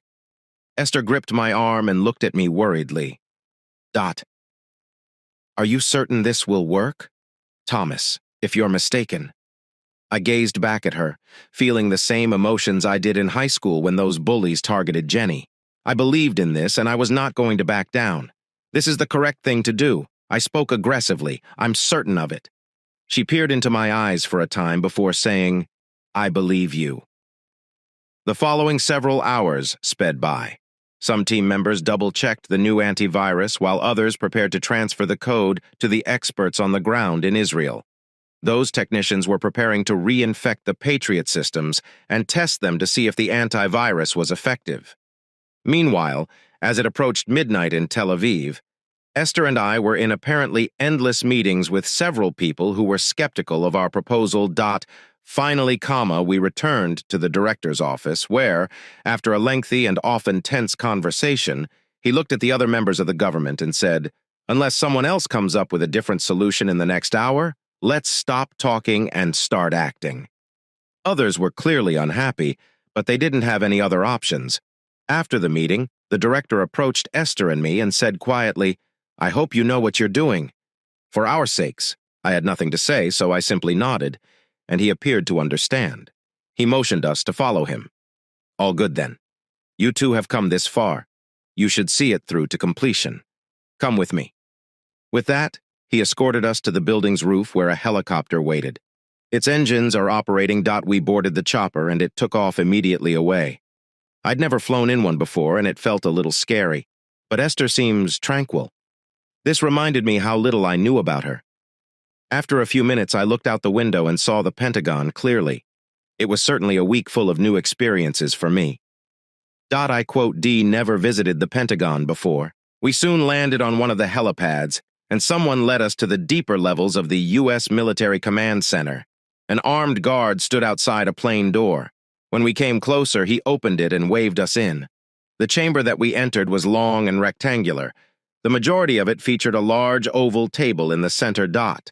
The seats were arranged so that everyone could view the big flat screen that occupied one wall. I had never seen so many generals, admirals, and significant officials gathered around a table. Esther and I were shown 2 seats on the side walls of the room. I recognized the director who had assigned me to Oak Ridge. When I gazed at him, he swiftly turned away. After a few minutes, the lights darkened and everyone focused on the large screen. Initially, the sole illumination emanated from the 2 clocks at the bottom of the screen. One displayed the time in Washington, D.C., while the other is in Tel Aviv. Esther muttered hesitantly. It's nearly midnight in Israel. Suddenly the image changed to show a view of the earth from above, which I couldn't fully grasp. The image then turned back to its original north-south orientation. I saw a line of lights defining the ocean's boundaries, as well as groups of lights from several cities. Then lines formed on the screen to represent country borders, and names appeared around big cities. I realized I was staring down from a satellite above the Middle East at night. The screen suddenly zoomed in, then zoomed in even more. Now, I could only see what appeared to be the lights of a little desert town with a highway beside it. The caption said Dimona was too close. A voice spoke, and it appeared that we were moving through the atmosphere. Now I could see the Mediterranean Sea in the northwest corner of the screen, as well as a dark area further east. That is the Dead Sea, Esther whispered to me, pointing to the TV. Please go a little further, a voice said, suddenly. We could see all of Israel and some of the surrounding nations. All right, everyone, we're approaching 0 hour, a voice said. Esther tightened her grip on my hand at that moment. The screen may have appeared like a media show, but her concern reminded me that there were actual people down below. She muttered, keep your eyes on the north and northeast. We expected the attack to come from Syria and Iraq. I inquired, but she just nodded. The clock ticked away the seconds, and I noted the silence in the room. Finally, when the clock read 2040, I heard everyone take a big breath, but nothing changed. As the seconds passed, I could hear whispers. I told you so, someone remarked. Then Esther dug her claws into my hand. Look, she exclaimed, pointing to a little orange-red arrow coming from the desert north of Israel. Then I spotted another, then another. At first they appeared to hang in the air, but then they began to fly south. More arrows flew from the northeast. Oh no, someone shouted. They actually accomplished it. There must be more than 20 of them. Probably Scuds. Another voice guesses. The swift arrows had passed Jerusalem and were now flying over the Dead Sea. Dimona had been designated with a timer, and I could see it was the intended target. It seemed like witnessing a disaster unfold slowly. I didn't want to see it, but I couldn't turn away. More flashes flashed around Dimona, followed by new arrows of light in the sky. Time passed, and the arrows kept pouring. I was certain our defenses had failed. Then a large yellow light appeared in the night sky directly over Dimona, and the darkness was soon filled with bright flashes that, like illuminating flowers. Esther jumped into my arms and kissed me enthusiastically. You did it! You did it! She exclaimed as I hugged her back.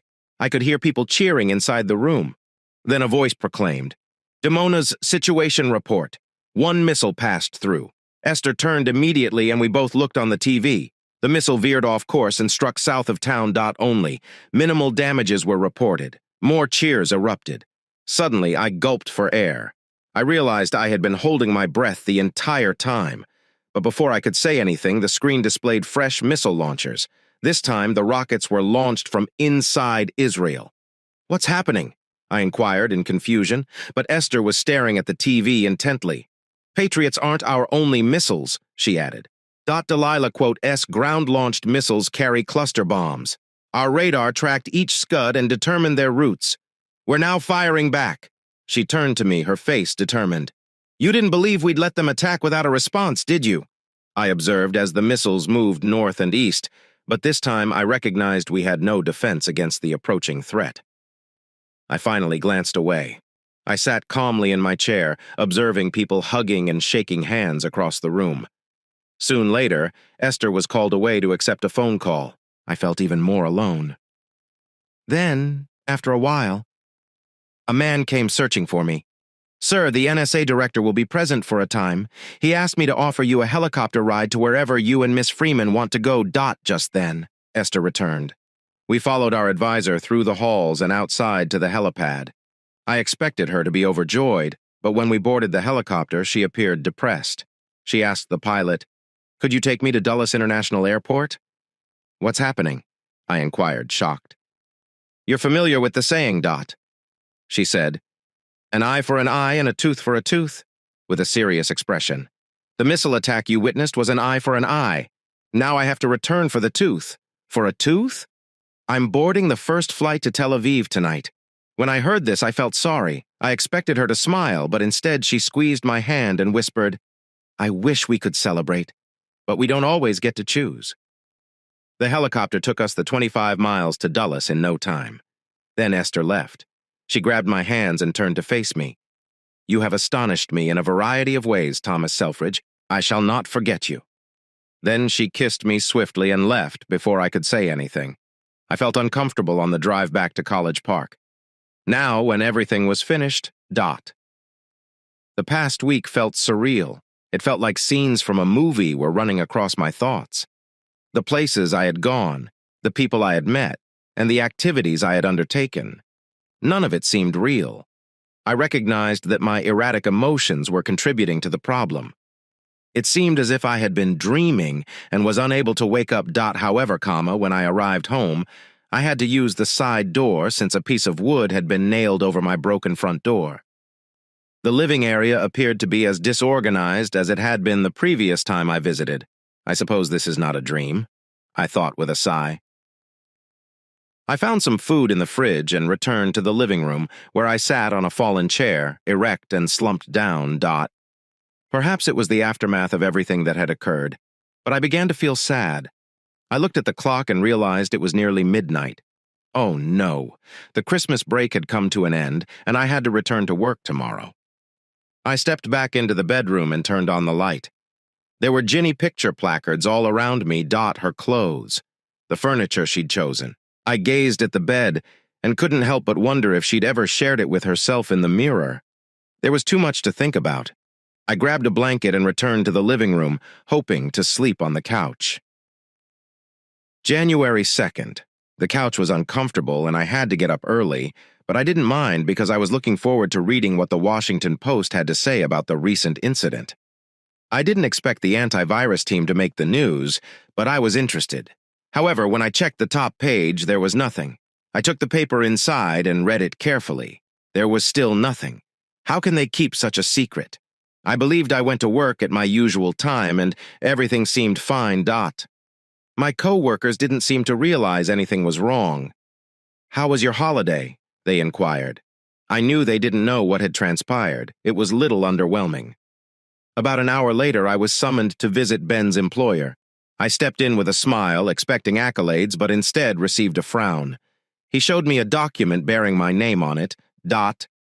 "When you joined the NSA, you agreed to keep information secret." He stated that discussing any codes or details related to the United States or other countries can result in serious consequences, such as fines or imprisonment. This applies to everything you saw yesterday and before it. Do you understand, Selfridge? I nodded slowly and he replied, "Good. Now, get back to work." I felt let down when I returned to my desk. I didn't want a medal, but it would have been lovely to receive one. Thanks. It was evident that someone intended to keep the whole situation covered. I realized that rather than being a hero, I felt like I was in the wrong place at the wrong moment. The sadness I felt the night before returned. On top of that, I was forced to do something I disliked. I went online to find a divorce lawyer. The next few weeks were even more difficult. I spotted a mention of the FBI, which reminded me of Agent Henry. I conducted a Google search for him and discovered a short story hidden in the Knoxville News Sentinel. It stated that a federal worker called John Henry had perished in an automobile accident. He was 37 years old, and there were little specifics. This news saddened me. Henry was a kind man who had attempted to keep me safe. He deserved a longer obituary. I attempted to obtain additional information from the FBI, but was unable. A few days later, a guy sitting next to me poked his head around the corner. "Hello, have you heard the news?" Our boss's boss is receiving a significant promotion. He accomplished something extraordinary over the holidays, and now he is being honored as a hero. I didn't say anything, but I was angry inside. I only knew that he had utilized me to deal with dangerous groups. Now he was being lauded. I considered speaking with the director of the National Security Agency about what was happening. But then there was a major commotion in Congress over Israel. The Israeli army had entered Syria, and many people were outraged by Israel's conduct. When it was revealed that the NSA had given certain material with Israel, many were outraged. Soon later, the director resigned, and a new leader took over at the NSA. There was even talk of delaying Israel's order for more missile defense systems. Finally, they completed the transaction. To make matters worse, my divorce proceedings with Ginny were not going well. I wanted to file for divorce because we did not get along. However, my lawyer informed me that in Maryland, obtaining a no-fault divorce is more difficult. Only specific justifications are permitted, such as cheating or being insane. That was frustrating. I had reasons to divorce Ginny, but I couldn't disclose evidence without disclosing sensitive information, which would get me in trouble. "Isn't there a way to divorce without all of this?" I asked. He told me.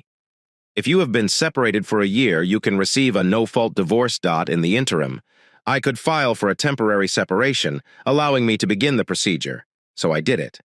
However, having to wait so long to get free of her upset me greatly. I also disliked the idea of having to pay Ginny money until things were sorted out. After everything she did, it didn't feel right, but I had no option. As winter transitioned into spring, I felt worse. I began to feel increasingly alone, both at work and home. My job has lost its excitement and joy. The one positive thing I did became a secret that no one could discuss. It was evident that my employers were displeased with me, and my coworkers began to avoid me outside of work. The same thing happened to my buddies. Everyone we hung out with were couples who enjoy going out together. I felt like the odd one out, and because no one knew why, Ginny and I broke up. I feel many people blamed me. This left me feeling stuck and reflecting about my life extensively. It seemed that every time I tried to do the right thing, I was penalized. I only wanted to protect and watch after Ginny. I never imagined she'd think so highly of me for that, but it would have been lovely if she had remained loyal. Also, I didn't want to get involved in a dangerous conspiracy, but when it happened, I thought I handled it nicely. I didn't need a medal, but a little attention would have been nice. I began to feel increasingly used. Ginny had obviously used me. She merely needed my support as she had skin procedures. Perhaps that's an exaggeration. I believe she once loved me, but that feeling faded swiftly. After her birthmark was removed, other guys began to notice her. The same thing happened at my employment. After my supervisor embarrassed me by revealing that Ginny was cheating. He used me as bait to apprehend terrorists, and now he is the one receiving praise. Did Nestor also use me? She only needed my aid with the Al-Andalus problem. She grabbed what she needed, hopped on an aircraft, and flew away without saying goodbye. I've never heard from her since. I knew it wasn't fully fair. After all, Esther had saved my life while risking her own, but she wouldn't have helped me unless she believed I could help her back. Finally, I grew tired of being used. I'm tired of being married to an unfaithful wife. I was tired of working in a job where I was undervalued. I had a strong desire to depart, to leave everything and start over, somewhere far away. No one had a claim on me. When I arrived, I promised myself that for once, I would prioritize my own needs. I'd spent too much of my life doing things for other people. Now it was my turn to focus on myself. The old me would have been surprised and said, "Don't act so quickly." I would have told myself that I had responsibilities to people. Well, forget it. Those few times I made a major quick decision. Things worked out okay. Even if no one else knew, I was prepared to make another big decision that felt right for me. If someone else didn't enjoy it, bad luck. December 31st. The next year, the people at the pub cheered as we watched the fireworks light up the Auckland Harbor Bridge. I smiled to myself. It looked just like the display I saw in the NSA's war room a year ago. I had a lot to celebrate. I had left everything behind save my computer, a few personal belongings, and a bag of clothes. I purchased a one-way ticket to Auckland, New Zealand. I selected Auckland for 3 reasons. It was as far as I could travel while still speaking English. I knew no one there and had no plans. And sure, I must admit it. The magnificent setting in the Lord of the Rings films astounded me. Once again, I realized I'd made an excellent option. I discovered that people in New Zealand were quite warm and nice, so I didn't feel as lonely as I expected. I also obtained a job rather quickly. I had enough money to last until I found work, but I was fortunate and found a nice position very immediately. Just before I came, the bank I worked for was experiencing computer security issues. My computer skills made me an ideal candidate for them. After starting work, I rented a little two-bedroom apartment and began to feel more like a Kiwi. Leaving my former life behind was a major decision. It took a lot of work to tie up loose ends in Maryland. It's difficult to leave your old life, but I managed after quitting my job, setting up a savings plan, paying my debts, and doing what I could. I granted my lawyer power of attorney. He'd deal with my main concern, Jenny. I decided she could get the house instead of alimony, and I let him handle the rest. Jenny didn't want to accept the divorce. She didn't help with the process and attempted to slow it down. I told my lawyer not to tell Jenny where I was or how to contact me, but that only made her go after him, and he began charging me for the time he spent speaking with her. Eventually, I realized I would have to talk to her, whether I liked it or not. So I scheduled a Skype call with her, but she was not aware of it. I had to get up quite early to get the call, which did not improve my attitude at all. New Zealand is extremely different from the rest of the internet. It is at the end of the large cables that connect the planet. Because of this, the internet isn't always reliable. But we were fortunate when we finally connected. Our call went perfectly. I was astonished when our faces came on my screen. She still looked stunning, and seeing her reminded me of the woman I'd fallen in love with. I knew it would not be easy. The call did not start properly. She demanded to know where I was, and when I didn't tell her, she became angry and cried. "Why did you run away?" she asked through tears. "Why aren't you telling me where you are?" I exhaled. "Jenny, you destroyed my heart, and I couldn't handle being near your memories. So I had to get as far away from you as I could." To my amazement, she grinned. "So do you still have feelings for me?" she replied cheerfully. "Why don't you stop and get back to me?" she suggested. I tried not to sound sarcastic. "Jenny, you have cheated on me. You breached our commitment and were with another man. How can I get back to you after that?" Her face turned sorrowful, but she then appeared resolute. "I know, Thomas, I feel terrible about it, but I was in a vulnerable state. Why?" I asked. "Why were you weak?" She shook her head as if I should know. "Well, I had just had my last laser treatment and was still adjusting to how I looked when he arrived. He said I was gorgeous. Of course, that affected me, but I told you that you were gorgeous." I answered, "I have always thought so since the first time I saw you." "Yes, but you mentioned this before I got my birthmark removed." He had never met me before, so his warm comments were really meaningful to me. She replied with a smile. I didn't sure what to say, but the expression on my face must have conveyed my emotions since her tone shifted and her face became sad again. "I don't want to discuss that. I quote, V felt so lonely without you." She spoke while wiping her eyes. "Every day I've cried. I know I did something terrible, and I can't tell you how many times I've yelled at myself for being so idiotic." She paused to dry her tears before continuing.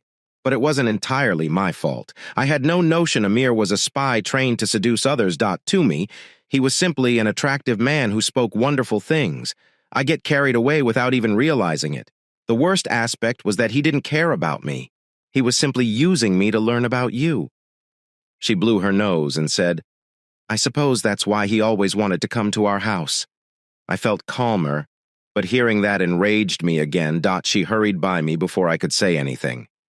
"Thomas, I've learned a lot about myself via this. I know I would be a better wife if you would only return. Could you find it in your heart to forgive me? It would make me very delighted. Everything might return to its previous state. What are your thoughts?" I'd been watching her chat. She looked exactly as I recalled, and her voice remained the same. However, something had changed. Then I realized what it was. I didn't love her anymore. "Jenny, I have been listening to everything you've said. I told her all the time. There are two things that I have not heard. You've told me exactly what you want and how you feel. But you've said nothing about me or how I feel. Of course I care how you feel. She made an interruption. I understand you were wounded and upset, and you had every right to be, but if we reconcile, I will devote all of my time to making amends to you. I raised my hand, and she realized I wasn't finished when she stopped talking. I continued, but there was something else I hadn't heard. I've heard you say a lot of things, but you never stated you loved me. She gasped and quickly said, Of course I love you. That's just how things are. I have always adored you. But I interrupted her. No, Jenny, love is not a given. It's not just words. It is something you demonstrate via your actions. It, quote, not only what you do, it also refers to what you refrain from doing. You do not show love by being with someone else simply because he flatters you. I'm sorry, Jenny, but this call convinced me that we can't be together again. Goodbye, Jenny. I hung up, leaving her teary-eyed face on the screen. It still stung to lose someone who had been so important to me at one point. But after what I heard, I knew I'd made the proper decision. It was December 31st. 2 years later, I'd been to a party with friends earlier in the evening, but it felt appropriate to spend the New Year's Eve countdown at the bar. I returned to the first bar I found in New Zealand, which overlooked Auckland Harbor. The people there had welcomed me before, and now I felt welcome again. I raised a glass to watch the fireworks. I'd had a good run during the previous 2 years. Jenny had finally faced reality and agreed to a divorce. I handed her the house instead of more money, and I was suddenly a free man. My employment was also going well. After working for the bank for a year, I established myself as a cybersecurity specialist and began consulting on my own. When the National Cybersecurity Center in Wellington requested my assistance, luck was on my side. This gave me a lift, and my business began to expand. It also assisted with my permanent residency application. So now, I was officially a Kiwi. Thanks to the money I earned from my consulting firm, I was able to purchase a nice property with a view of Auckland Harbor. Overall, I'm delighted I made the huge move. The lights in the bar had been dimmed for the fireworks, so I didn't identify the woman behind me at first. But when she replied, "Happy New Year, Thomas Selfridge," her voice was one I had thought about much over the last 3 years. I turned to hug her immediately away. "Happy New Year to you too, Esther." After a little while, we parted ways, and I gazed at her.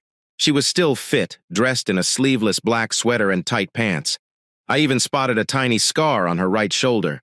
Her dark hair was tucked under a baseball cap with the brim pulled low as she raised her head to observe the spectacular fireworks over the bay. I noticed the dark patch covering her right eye.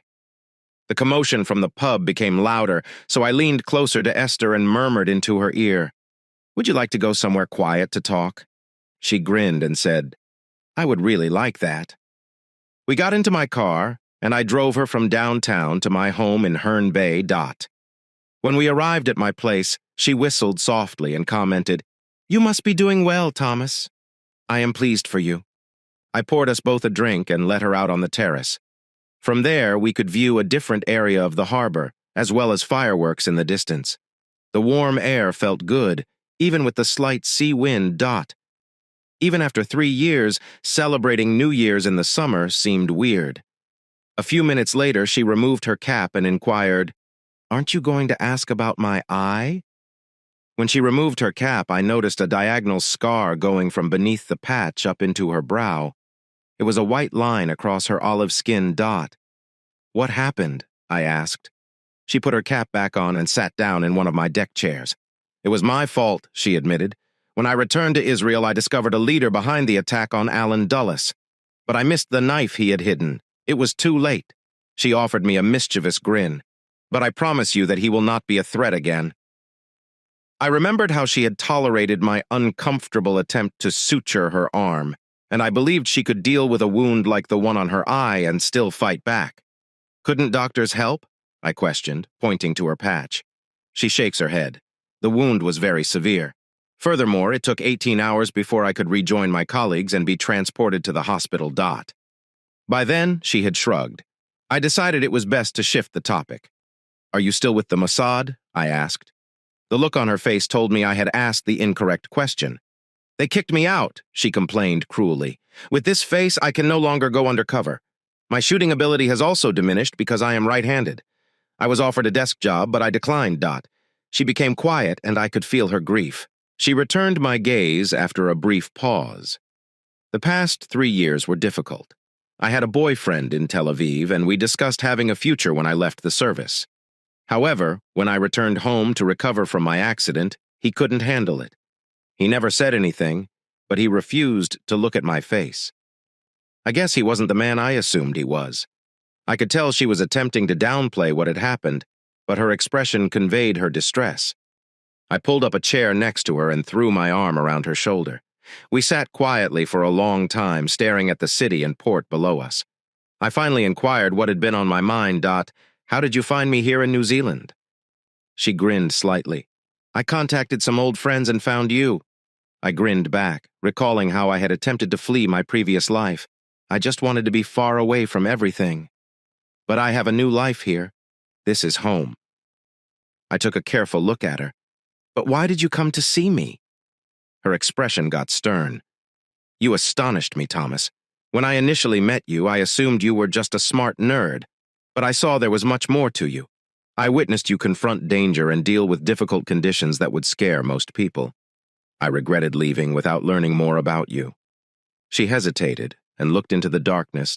Our time together, as crazy and perilous as it was better than any time since. She turned to look at me. I missed it. I missed being with you. Suddenly, her expression shifted. Plus, she spoke quietly, we still have stuff to complete. We never got to celebrate. In an unexpected time, she drew my face into hers and kissed me passionately. Making it difficult to breathe. I rose up and hugged her fiercely. We clung to each other like we were in a storm. After a moment, I led her into my bedroom. We were both breathing heavily. I feel a deep connection. It took us a few attempts to settle down and reconnect.